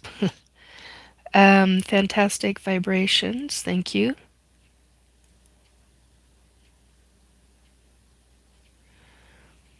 Okay, wait a minute. Fantastic vibrations. Thank you. Do you believe in angels? Yes, I do. I've met a number of them.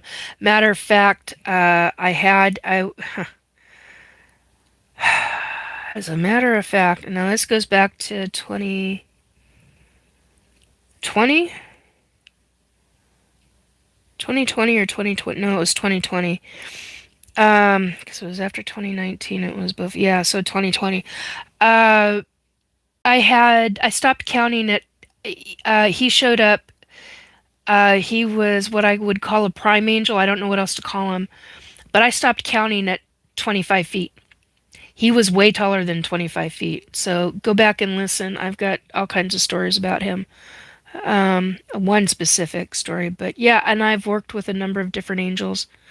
I've also worked with, um, I have worked with multiple different hierarchies, including archangels, including regular angels that I don't know what to call. They're not, I don't want to call them regular angels because they're, they're not, but there's different levels of angels in the hierarchy system. And I've worked with hierarchies who are royalty. I've worked with hierarchies who are not. I've worked with angels who are archangels, I've worked with other kinds of angels, and I have worked with those that are on the dark side because they've been ordered or told to work with me for specific reasons, for different forms of protection in dealing with different people, because different people have had demons or what I call wannabe demons on them. And usually, when you've got somebody who's got one or multiple wannabe demons on them, then you need a team to go in. I would not recommend ever doing it by yourself. If you're doing it by yourself, you're being foolish. You're being true. Even if you're working with archangels, you yourself do not have somebody to watch your back. The archangel is doing different things on your behalf or for the other side at the same time. You need a partner. You need somebody to watch your back. And there are very specific people that I will have watch my back. And I've been in deep trenches with certain people. Some of them are in my chat right now, and some of them are my mods, certain mods. And when you need somebody to watch your back, you're dealing with your soul and with your physical life in existence on this planet. So you need to have somebody watch your back hardcore. Stand behind you, whether that's in astral or physically, and you got a 360 view. No joke. So yeah, it can get real interesting real fast. Um,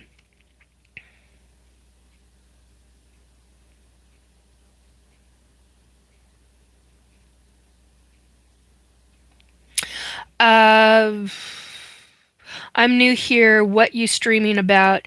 Extraterrestrials, paranormal hierarchies, MiLabs, SSP, which is secret space programs. Um, Wide range of subjects, but I'm not getting into political stuff.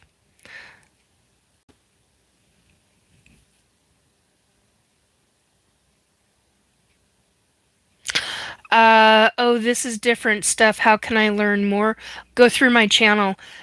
Subscribe to my channel. I come on usually Saturdays, either 10 p.m. Pacific time or 11 p.m. Pacific time. I usually do anywhere from an hour and a half to 3 hours. I've been trying to limit it to 2.5 right now. Cool. I just said thank you. Um, Wyatt, have you heard of Chris Bledsoe? Yes, I have. How do you how do you meet angels? This is interesting. Um, I've worked with angels. Uh, there's many that I know personally, firsthand. I remember them from being on the other side before I incarnated. Thank you. You just helped me remember what the other thing that I wanted to talk about tonight. Thank you, thank you, thank you, thank you, thank you. Thank you for asking that question.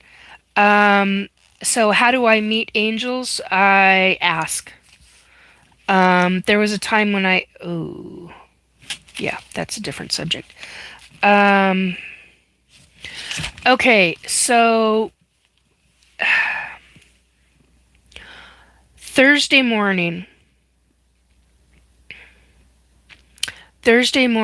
I recognized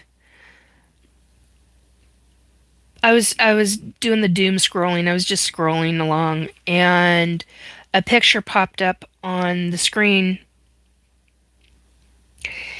and it was certain people from Hollywood, from the movie industry, from I would say Hollywood, UK, New York, um, as well as music industry as well. I mean, you're talking a number of different industries, and I recognize this person's soul. and I lost it. I emotionally lost it. I lost it because I went, holy MFer. I've just recognized a soul that is a necromancer from a past lifetime of mine when I was a necromancer. And you're talking, I couldn't even begin to tell you. It's in the, when I was a necromancer, you're talking in like 24 to 36. That was the year. I don't know. That's the time frame. And I spent a number of lifetime. I had two lifetimes as a necromancer, and I recognized this person, and I kind of lost my shit. And they're doing full on, in my opinion, what I saw. It's just a picture of people together. But what I psychically saw, this person was doing this. They are known for doing necromancy. Well known. Although that's not what they're calling it. They're calling it something else. And I lost my shit. I was not okay with that. I have a great deal of issues with that because I know what true necromancy is, and it's frightening. It's beyond description frightening. Um, how many lifetimes have you been through? In total, I don't honestly know. So many I couldn't even. Um, I remember, matter of fact, I had opportunity to be a support person to somebody in the last 48 hours is what I'm going to say. Put a time frame on it if I had to. And because of them, I had a literally we were in the process of talking about something totally off this, not on this subject whatsoever, and I had a psychic hit of a past lifetime of myself as a Pleiadian. Kind of lost. I had to excuse myself because I needed to be able to digest the images of that lifetime that I had. It was a download that happened so freaking fast that I'm still trying to piece out everything, to digest, to comprehend everything that I witnessed in that. Um, I had no idea that I was a Pleiadian. That was a hell of a shock to me. I know that I was a Lyran at one point, which is feline. Um, and there's so many different species of Lyran, and they're all called something different. So I was in that category, but I also know that I was in the Orion Wars. I remember the Orion Wars. I have large chunks of memory of Orion Wars that I do not typically talk about that publicly. I mean, I will talk a bit here and there, but I will not talk about what I witnessed in the Orion Wars. That it's too horrific, and it went on for a very, very, very long time, longer than we can even imagine a war going on this planet. Um, I remember all the way back to, let's put it this way. I remember going back all the way through the, um, crap, I can't think of what it's called. The different councils. You've got a council of 13, there's a council of 12, a council of 9, a council of 6, council of 5, 4, 3, and 2. And the Council of Two are the ones that deal with the what we humans would probably call primordial ooze. And what I mean by primordial ooze is the Lake of Souls. I remember the Lake of Souls. So my soul has been around for a very, very frickin' long time. I remember many, many lifetimes, past lifetimes. Right now, I'm up to 107, 108 lifetimes that I remember. Um, and a couple of them were, not a couple, but a number of them, not many, but a number of them were out of that 107, 108. Um, there's probably maybe an eighth of them that were famous individuals, um, or famous for their time for whatever reason. I remember being in Atlantis. Um,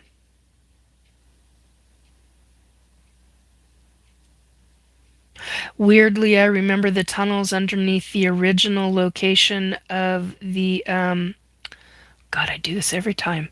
The pillars in the UK, Stonehenge. Because Stonehenge is not the original location. Whether anybody says it is or not, it's not, in my opinion. There's tunnels underneath the original location. There's a number of locations with pillars that they still haven't found yet, which I find fascinating.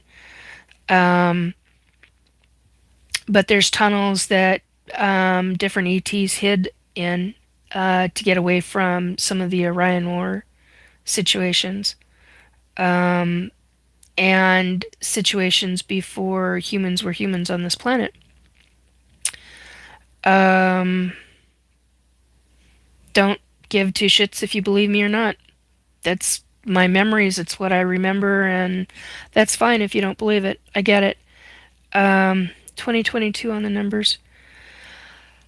Uh, but this going back to this necromancer, yeah, I now really understand, and I Thursday morning when I emotionally lost it, I sat down and I just bawled, and I started asking the other side and God and Jesus, why would you allow somebody of this caliber that is this deadly, this dangerous, allow them to reincarnate again? And essentially, it was because we have to get through and I take great issue with this. Do not get me wrong when I'm talking about this or how I sound. I take great, huge, gigantic issue with this. And I'm very, very, very angry over it. Um, but some way, somehow, it's supposed to help us get to our next level to make the transition into better and positive. Hey, Sil, how you doing? Are aliens real? Says Smart Life Ideas. Yes, they are. I'm a 58-year-old lifelong ET abductee. Been um, third generation that I'm aware of. Oh my God. Fourth generation. I just got told my great grandmother was. I can't say told. That would be a lie. Shown. I was just shown. Holy shit. Oh, now that's gonna make. Oh, my cousins are gonna throw. Oh, oh. This is a beloved woman. Oh, wow.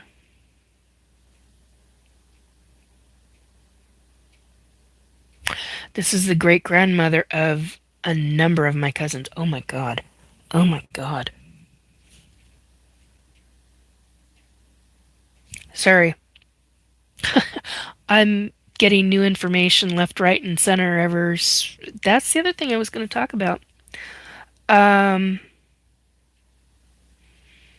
awesome sauce. How are you, darling? I'm doing all right. I'm a little weepy tonight here and there, and it's just kind of how it is right now. But yeah, aliens are real. Um, yeah, JP says, "Wow, this is amazing. Glad I found your channel. Um, Come on in, grab a cuppa or a bottle of whatever you want to drink, and grab some popcorn because sometimes it can be a shit show and sometimes it can be really interesting." Um, but yeah, I take great issue with the fact that this person is allowed to incarnate. This necromancer was allowed to incarnate again, and because I've actually been part of the destruction of the soul of one necromancer, one real necromancer, who had not incarnated since the 1700s. Um, and I got explicit direct orders from the other side, from God Himself, from Archangel Michael, from Jesus Himself, from numerous hierarchy royalty. This soul was to be taken down. And um, and she was. And I take great issue with that. It's something I rarely ever fucking talk about. Um, Thank you, Smart Life Ideas. Thank you. I appreciate that. Thank you for the subscription. Um, I take great issue with. I mean, this means that soul will never, ever be able to reincarnate again. Not ever. And they said that she had become, this specific soul had become so evil that she was never allowed. That's why they allowed her to be a soul, but she had gotten even more vicious. Um, and it, I had the detrimental side to the other side. They even gave permission. Do you know what it takes for that side, the negative, or what people call the evil side? I have a tendency to call it the detrimental side. Sometimes I call it evil. But do you know what it takes for that side to give permission to have one of their own taken out? Are you kidding me? I didn't mean to get into all of that. But anyway, yeah, and I got told how. And I got told who was going to help. And I ended up, uh, she and I had a conversation. Um, there was a witness to that. Unfortunately, that witness is no longer alive. Um, he unalived himself in June of last year. Oh my God. His death date is oh my God, his death date is coming up. Holy crap, that just hit me.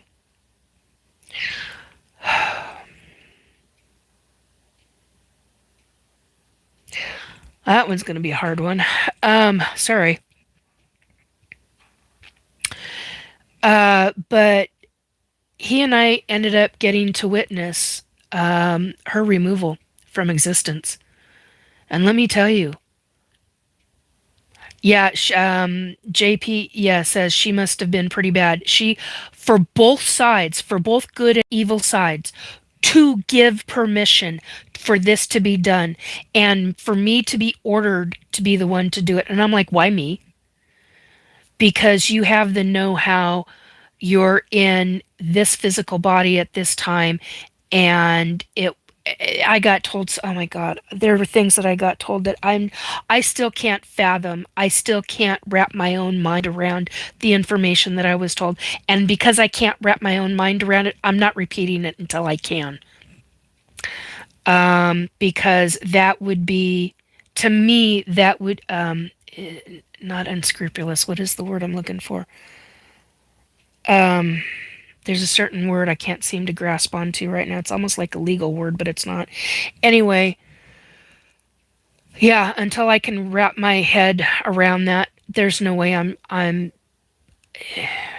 describing it. But what I witnessed, her scream actually was so different in comparison to the woman's scream that I saw be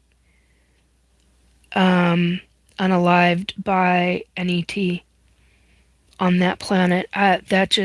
Two very different kinds of screams. And she tried to play innocent. I will say that this soul tried to play innocent. That she hadn't done anything that she knows that she had done, or that she knew, because she's no longer in existence. They wouldn't even allow her back into any kind of, they would not, the other side would not allow her into the healing. I call it a form of college. It's like a university of souls, that where they're forced to relearn. Um, and they wouldn't even allow her there. R.I.P. Can you share any story about the Orion War? Um,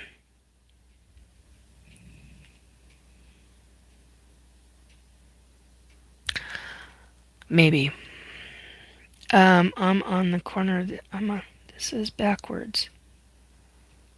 It's either corner. Okay, wait a minute. I'm not wearing my glasses. Maybe that is an M or a. Okay. I'm. You mean you newcomer? Okay. Um.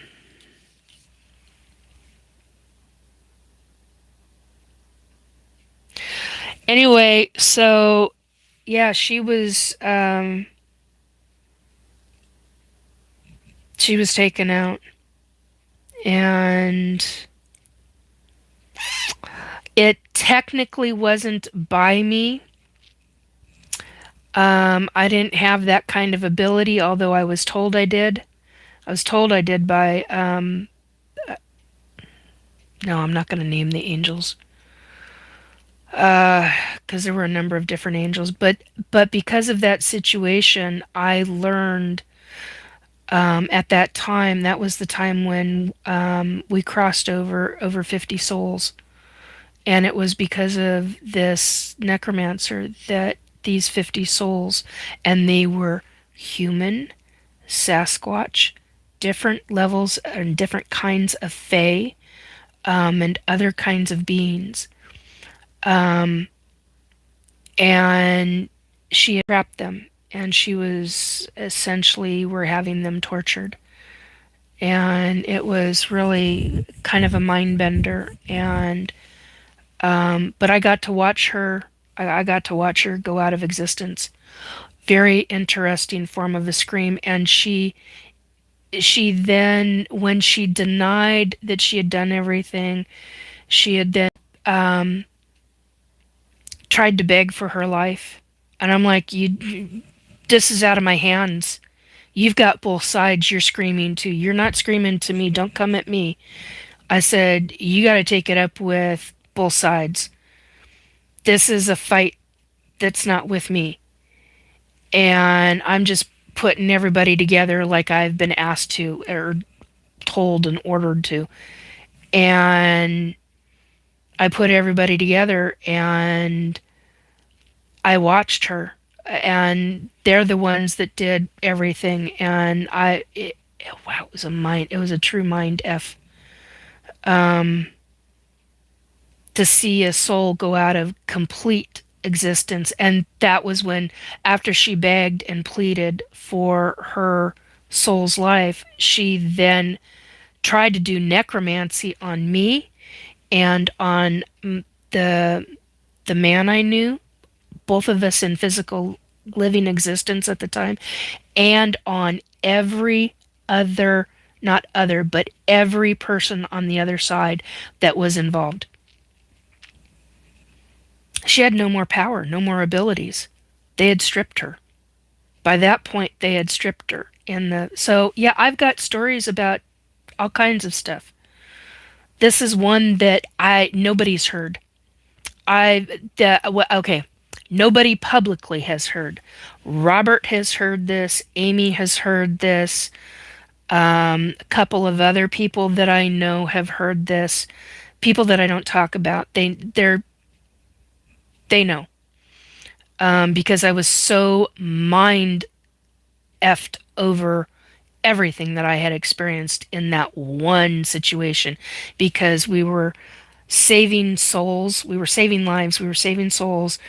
Um, Crossing. I was the one that was crossing others onto the other side. Um, all of them. Because of that one experience, I found out about prime angels. Because of that, I found out about um, oh, not circadian rhythm. I found out about certain kind of angels that I can't think of what the hell they're called now. They're protector angels, and it starts with an S. Um,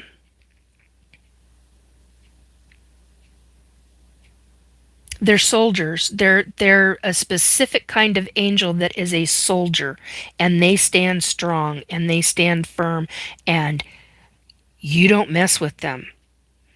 Sentinel angels. They're called sentinel angels, and God, I could not freaking think of that word. But sentinel angels, you, you think an archangel is powerful? A sentinel angel? Oh, I mean, to me, in my opinion, they're on the same freaking level. I know they're not. I know they're not. They're a different type of warrior angel. And I didn't even know that they were in existence. And I saw one. Not, well, I didn't just see one, I saw a number of them. But um, they're on guard on that piece of property where all of this shit took place. Everything went on, and all this shit went down on. There we go.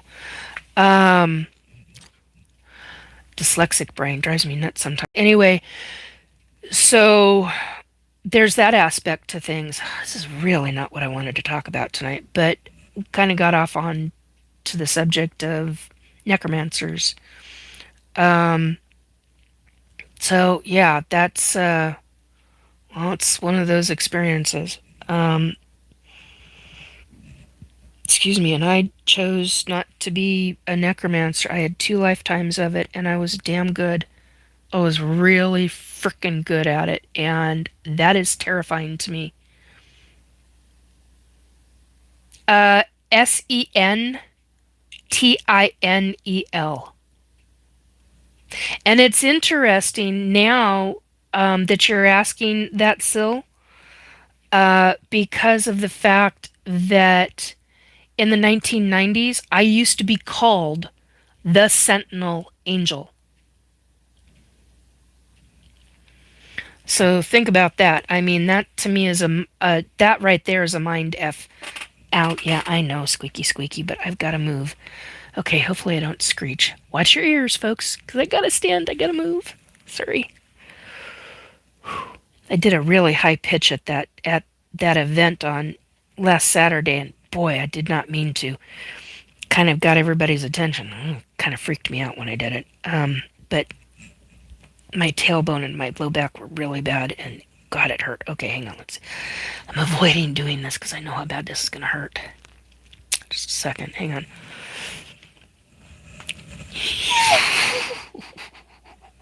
Okay. And I usually hit mute so you guys don't hear any of that. I don't have it in me tonight. I'm like, it is what it is. How do you spell? Oh, yeah, thank you for that. Yeah, no problem, Sil. Um, okay, didn't see. Hello, Fix Love, how you doing? Pot Roast 666 says, are the most powerful by far. They're assassin angels. Yeah, that's funny. Uh, Seraphim. Yeah, don't, I don't know if I've met Seraphim. Yes, actually, I take that back. I have. Um, and I've met fallen angels. So I've worked, Pisces is here, thoughts. Yeah, I have always said that I'm, well, not always. I've always said that I'm a Pisces. Then, after I found out that I was a double Pisces, I said that I was a double Pisces. And just in this past year, I realized in my birth natal chart, I've got four sections. I've got the two main ones that are the double Pisces, and then I've got two other sections in my birth natal chart that's also Pisces. So I've got four. I've got a quadruple threat Pisces. Isn't that fun? Which explains a number of different factors and a number of different things. So, yeah, so you get it, Kitabite. Kitabees? Kitabee? 619. There we go. Okay. I'm not wearing my glasses tonight. I don't like wearing them on camera, but if I have to, I will. But yeah, that's anyway, the ET stuff, um ufology, paranormal, SSP, oh, trees. That's what I wanted. So here's something. If you are a targeted individual,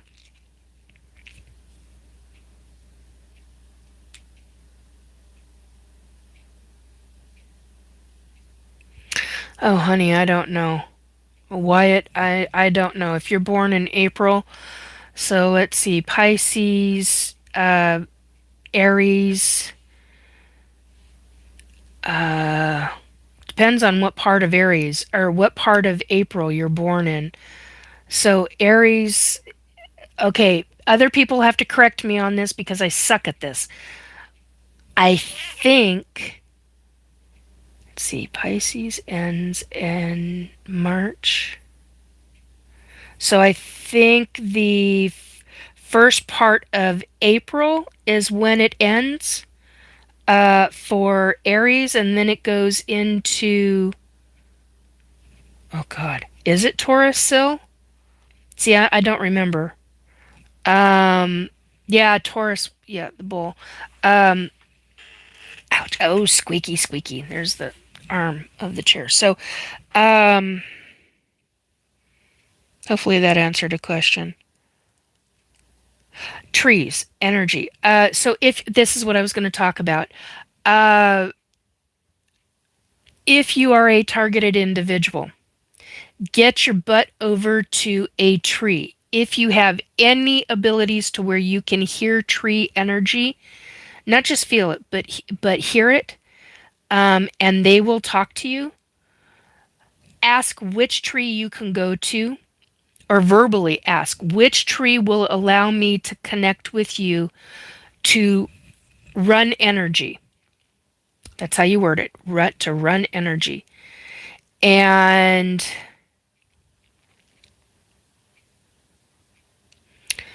um, but if you're targeted, you will help heal your body with tree energy. Just be sure it's not a sapling. Be sure it's not branches, not stalks, trunks. Make sure its trunks are much bigger than this. It's fine if they're like this big or that big, but this big or bigger, okay? You don't want something young. That's putting them in danger. So if you are a targeted individual, and I'm talking about targeted via dew weapons, frequency weapons, psionic weapons, microwave technology weapons, that kind of thing, get your butt over to the trees. Big fir trees are usually really good. So are fruit trees. So are oh my God, the oak trees. Wow.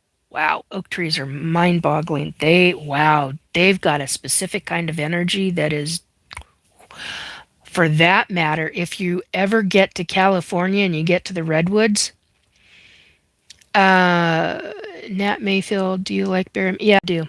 Um, I have a wide range of music tastes, like huge range. I have a story about that, but anyway, that's for later. Anyway, God, tonight's gonna be a long night. And it can't be a long night because I've got things that I've got to take care of tomorrow,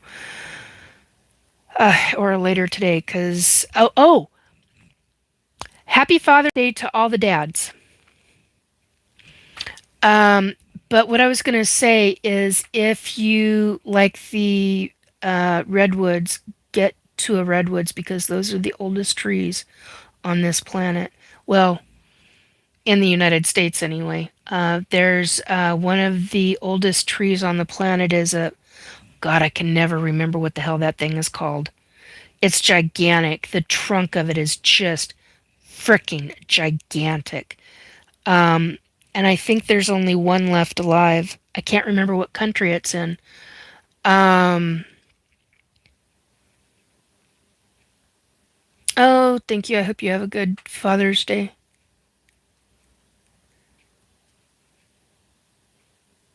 Amaret Amrudin. Hi, how you doing? So, uh, yeah, just put your hands on a tree and ask to run energy. Verbally ask to run energy if you're not telepathic,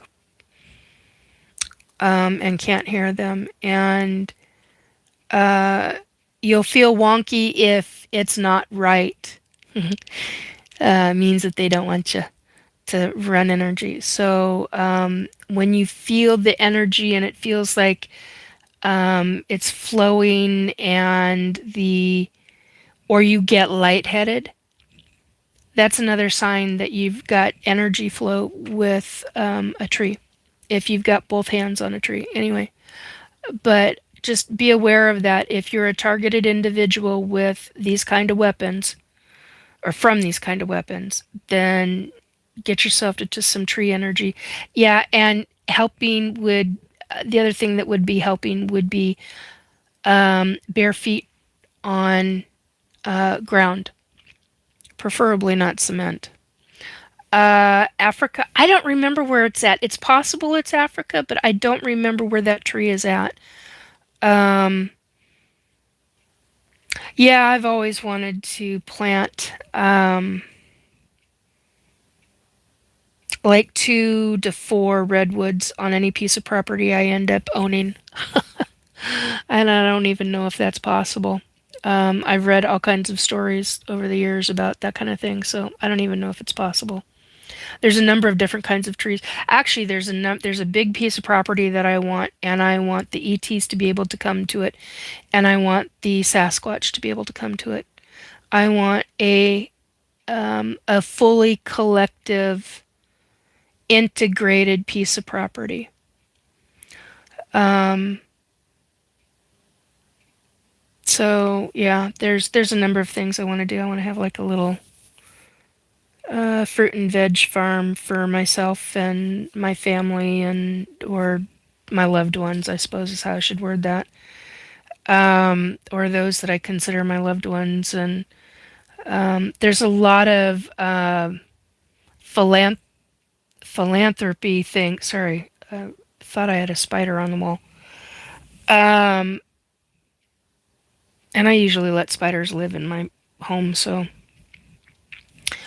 uh, there's a lot of different kinds of philanthropy that I want to do. So if I ever came across money, um, it's a lot of things that I want to do to help a lot of different people. And there's a lot of needs that I see that need to be met. Sasquatch, what do you know about them? Quite a bit. What do you want to know? But yet, at the same time, I know people that know a hell of a lot more than I do. Go to Robin Haynes, Haynes. She's on Facebook.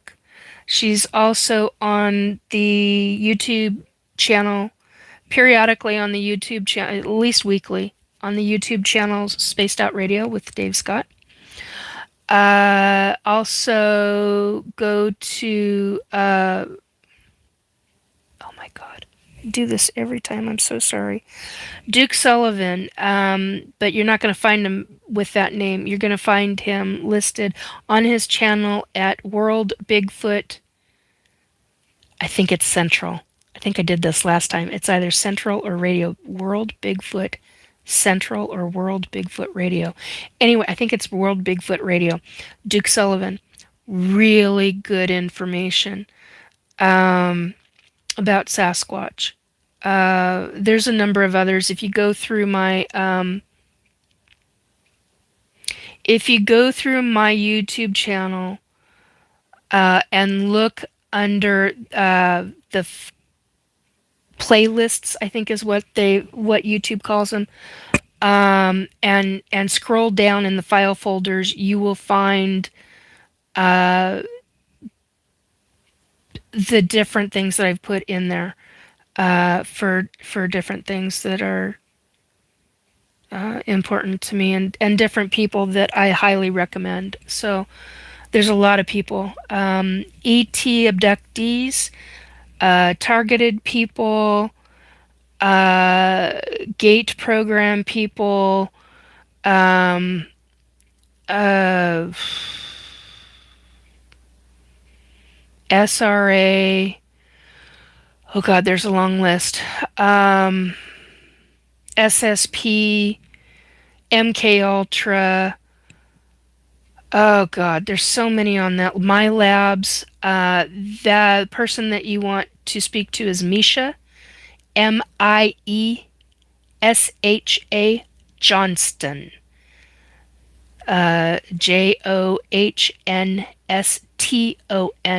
I will put a link. I think it's Starseed.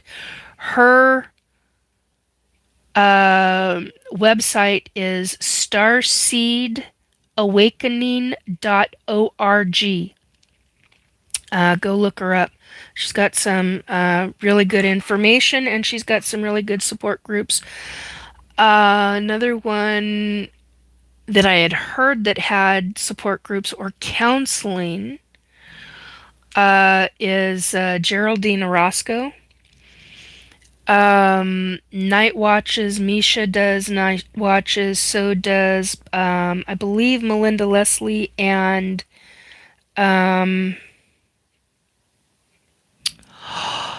God, I always have a hard time remembering her name. The other one, I have Misha Johnston, Melinda Leslie, and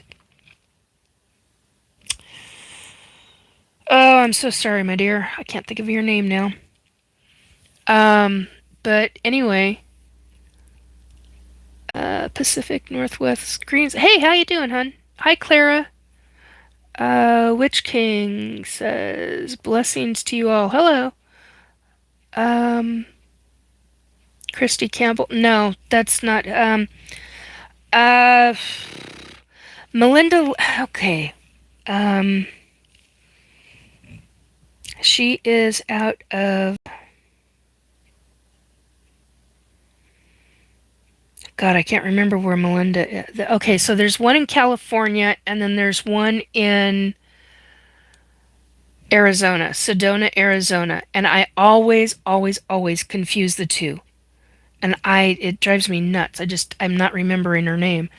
Um, and those three ladies know each other, and they are damn good in ufology. They know what the hell they're talking about, and they know the information.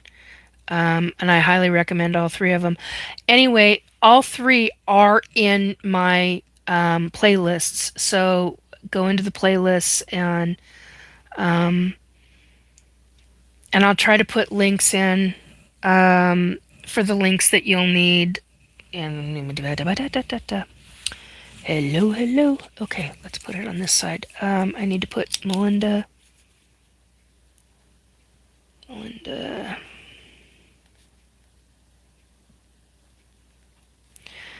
Misha.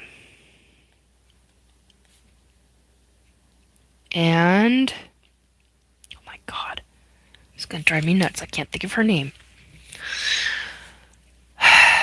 Anyhow, I apologize, my dear.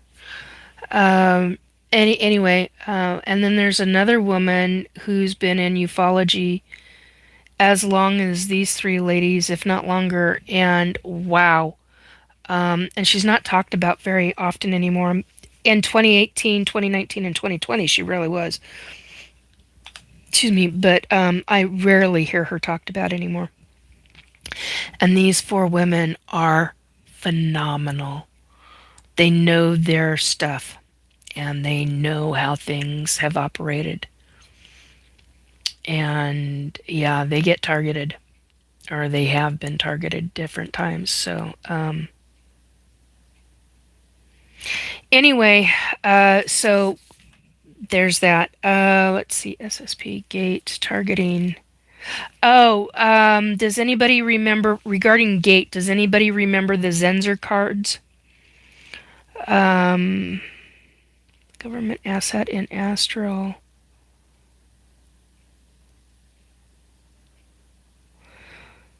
Uh, okay.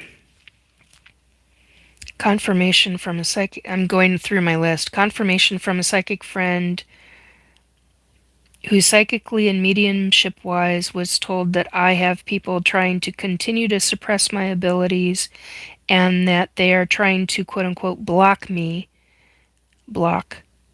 quote, me from using my abilities in protection and mediumship and psychic hearing and seeing.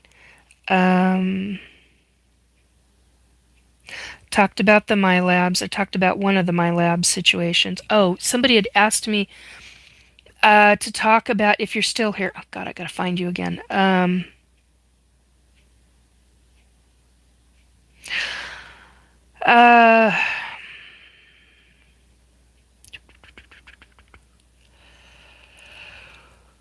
Hey God.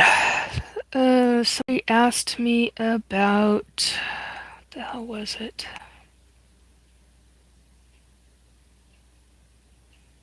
Oh, the Orion Wars. Okay, so if you're still here, JP, um,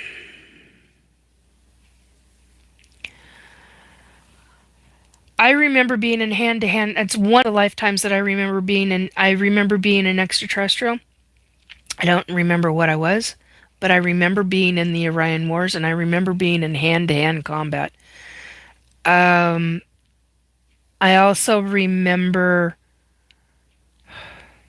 being on some kind of a ship. I I don't know if I was a grunt. I don't know if I was a. I was a fighter of some kind.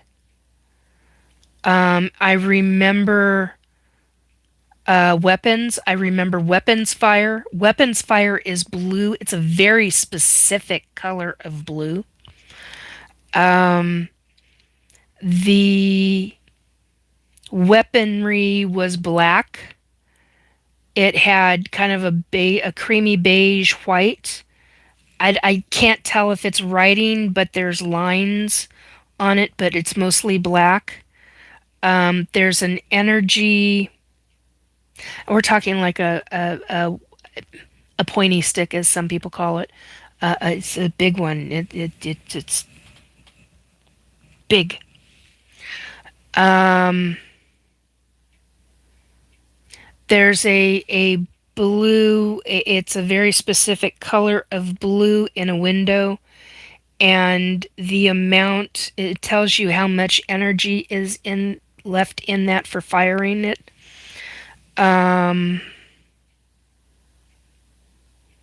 I remember using those, but most of it I remember being in hand-to-hand combat on certain planets. And I know that we were not only fighting for our lives, but defending other um, indigenous species. I remember being on other planets. I remember being on Earth.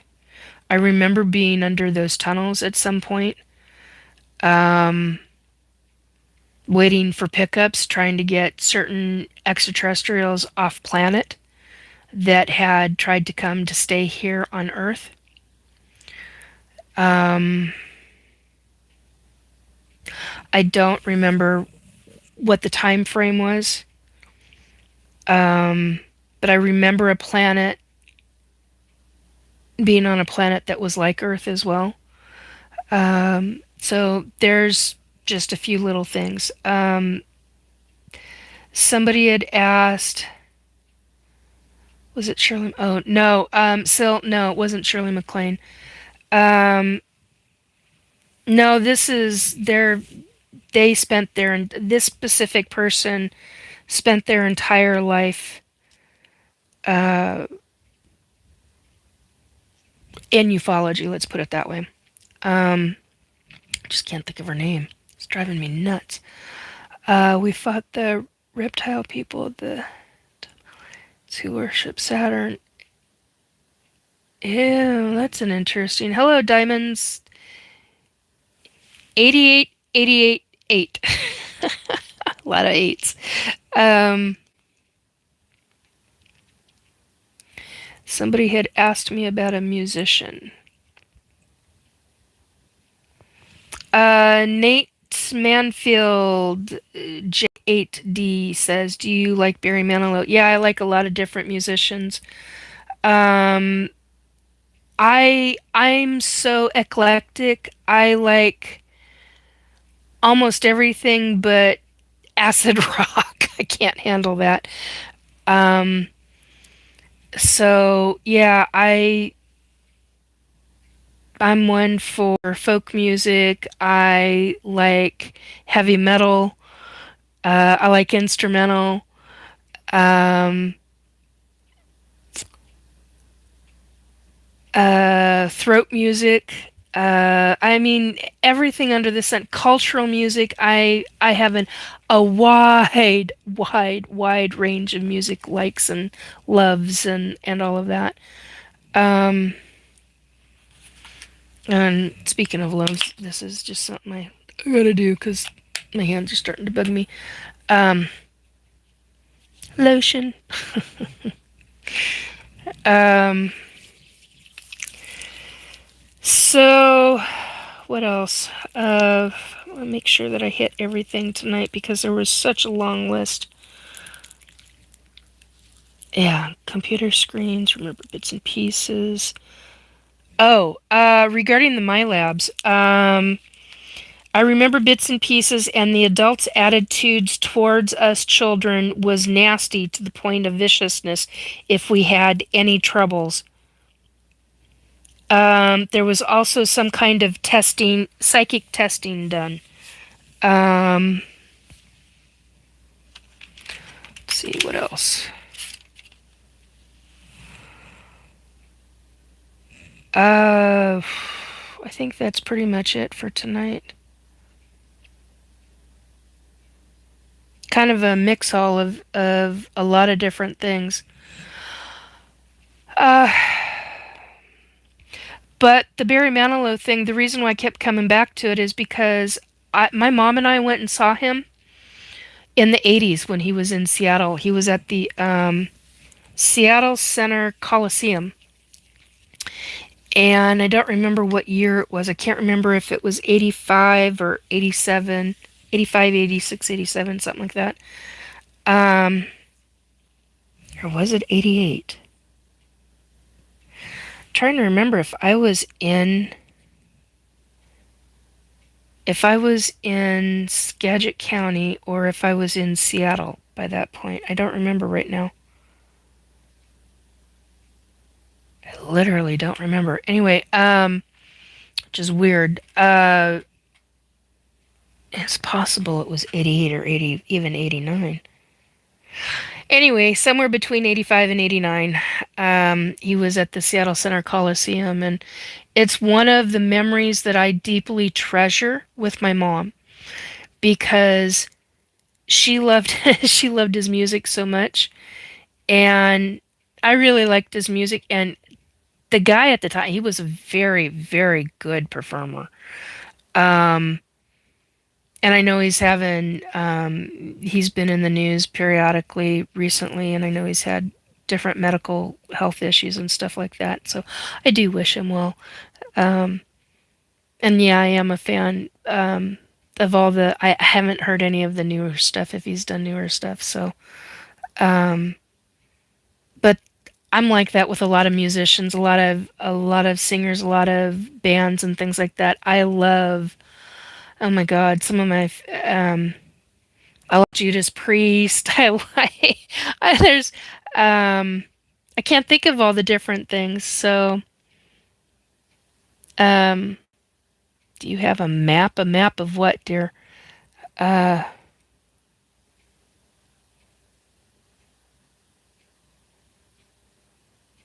Yeah, thanks, Wizard. I appreciate that. Wizard Witka says, "Thank you for being you and safe travels." Right on. Thanks. Um,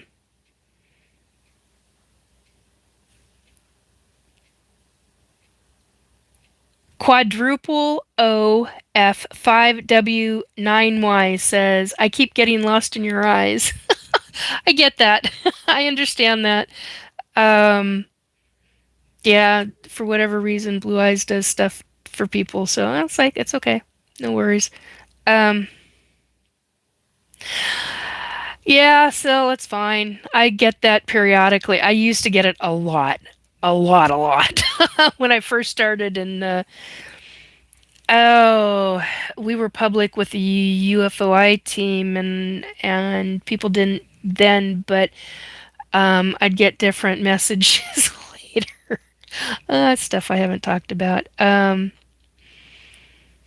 But after I kept saying 2021. I actually started this in 2022. It was June of 2022. So I have it stuck in my head that it was 2021. It's only because I had so much stuff happen in 2021. So, but yeah, as soon as I started coming on, yeah, pretty standard, kind of typical. And usually it's the guys that want foot fetishes. It's like, no, guys, we're not doing foot fetishes with me. It just don't work. Um, Trying to think of anything else. Ask your questions before I need to go because I'm like really freaking close to needing to go. Um,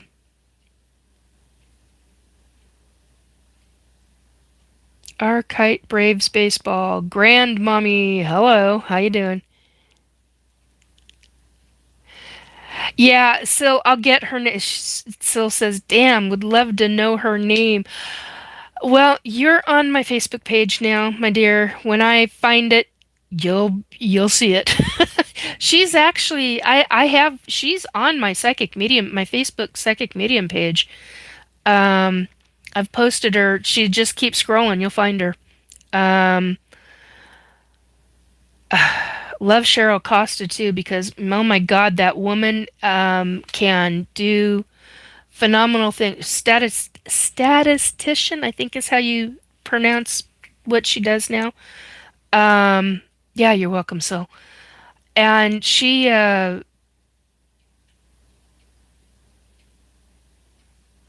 hello, Anya. Alistair McMullen says, before you go, can I get a shout out, please? My real name is Anya. Hello. Hello, Anya. Um, yeah, there's folks that just in the community that are just really awesome. They're good people. They know what the hell they're talking about, and I highly recommend them. And I've come across a lot of, yeah, you're welcome, hon. I've come across so many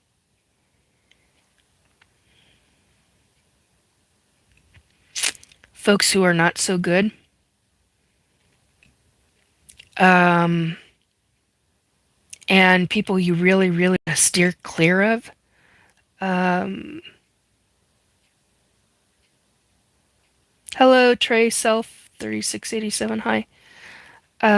Hope you get rest. Yeah, I need to. I've probably 2 hours being up, and then I've got to crash out. I've got things to do later today. So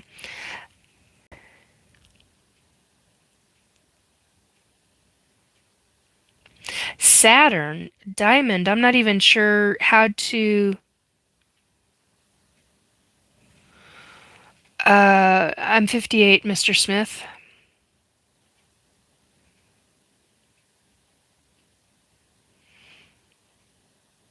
Mm.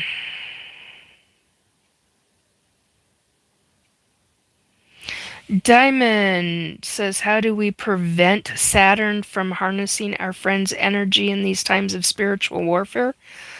Saturn from harnessing our friend's energy? I don't think of things like that. I don't think of it that way. I think of it as how can we prevent other humans or extraterrestrials from harnessing energy from ourselves, from our loved ones, from our people we know. Do methods of protection. There's multiple different, look into methods of protection for energy. That's your research because every single person on this planet is different. Their energy runs different. I know people where their energy is so freaking high that I shouldn't get into any of that. But anyway, their energy is really, really off the charts. And just a handshake can wipe your ass out. Um, there's more than a few people that I know that are like that. Um, and I know people that don't have one freaking clue iota how to deal with any kind of energy. So there's that aspect of it too. You have to do your own research and find what works for you. Look into meditation practices, look into breathing techniques. Because I thank God for this, even though it drove me absolutely up a frickin' wall when I was a teenager.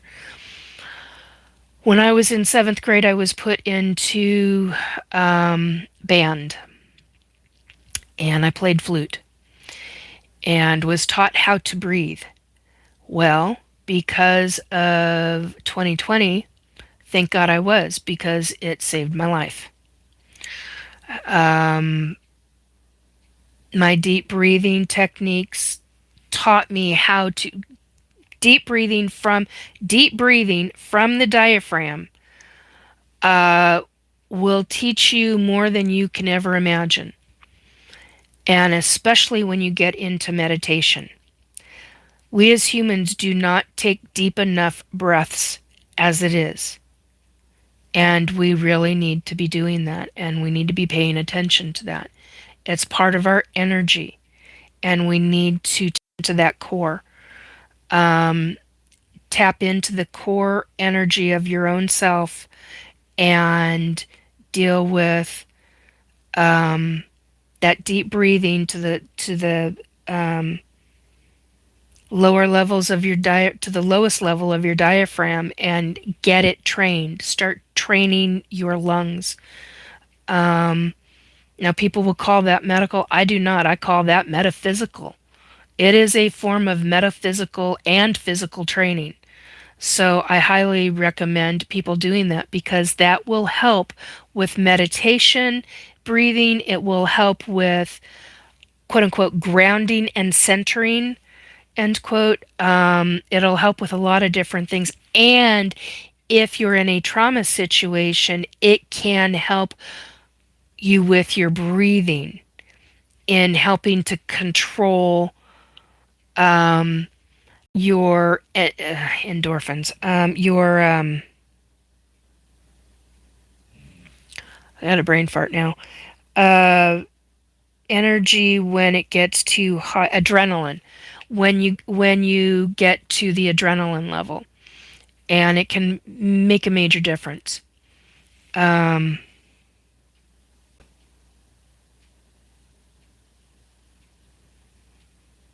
okay. Stay happy and blessed. Do you know of Saturn and the Moloch? I know about Moloch. Uh,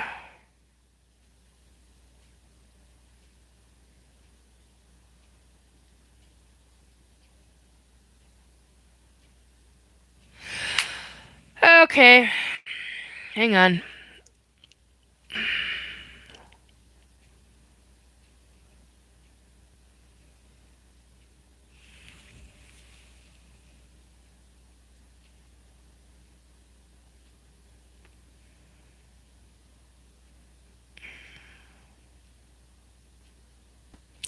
Did I catch all of them? Yeah, I think I caught all of them now. All right.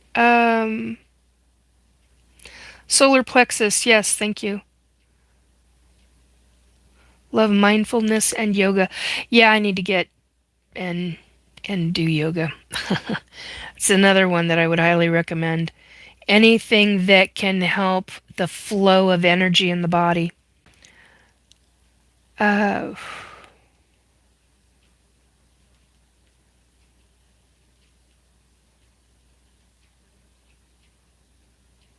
okay.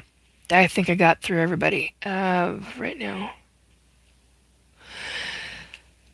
Okay, and on that note, I'm getting a little wonky headed. But do your run some energy. Do I mean that in all seriousness because it can be a significant life changer in different ways. But you got to take the time to do it. You got to make it a priority. If you're going to do it, you got to make it a priority and start teaching yourself. It's a simple thing that can be done at any time during any part of the day, even if you're standing in front of your boss. You breathe um, in through the nose, out through the mouth. Um, and you can do that as inconspicuous as you want to without you getting your ass in a knot with a boss. So, um, yeah. Anyway, everything's starting to squeak now. All right. It's time to go. I'm getting sleepy. I'm getting tired, and you can see it, and it's getting that, and the eyes are starting to droop. So it's time to go. Um, huge, some big thick trees, breath work. Anything else did I miss? Trees, breath work, ground center, and chakras. It's all about mudras and mantras. Yes, I agree. Pacific Northwest Greens. Um, work up to that. That's another one to work up to. So anyway, hey, good night, Wyatt. Um, yeah, you're welcome. So, uh, I think that's it for the night. Anyway, hello, Stuart. I'm just now ending. I hope you all have enjoyed the interesting subjects tonight. Everything from necromancer or necromancy to extraterrestrials to space travel, um, ufology, the GATE program, MiLabs, SSP, paranormal, tree energy, targeting, government asshats and astral. That was the beginning of this. Um, and for those that don't know, go back through my channel and you will learn all about government asshats in astral and what they do. Isn't that fun? Because they're CIA. And they're also CIA corporate conglomerates, part of. They've created their own program. There's a lot that they're doing and a lot they shouldn't be. Anyway, in my opinion, um, on a tree hunt. Yeah. All right. Good night, folks. Take very good care. I hope you have, for those that celebrate Father's Day and have Father's Day plans, I hope you have a safe day, safe plans. Take very good care. And for those that do not celebrate for specific reasons, I hope you have a wonderful day to yourself or a wonderful day of your choosing and that you love it and that you're doing something that you enjoy for yourself. Take very good care, everyone. Have a good week, and I will talk to you soon. Oh, is it this Wednesday? Yes, I will. I'll see you this coming Wednesday. Oh. Um, well, I was supposed to be on Tuesday with a gentleman's name is Andrew, and he has Super Soldier. He has the uh, YouTube channel called Super Soldier 2. Super Soldier. Oh my God. I just lost the name of it. Holy crap. I'm so sorry, Andrew. I will put it in the description box. I'll put a link of it into the description box. But I was supposed to be on Tuesday, and I think things are changing. It might end up becoming tomorrow night. After I get home. So I don't know what's going to take place. We'll figure some things out. So I'll let you know when that goes on. Anyway, take care, folks. Have a really good night, good day tomorrow, and the rest of your week. No, I'm not. Bye, folks. Love and all. Love and hugs to y'all. Bye. Okay, get the hair out of the eyes. Let's do this. All right. Bye.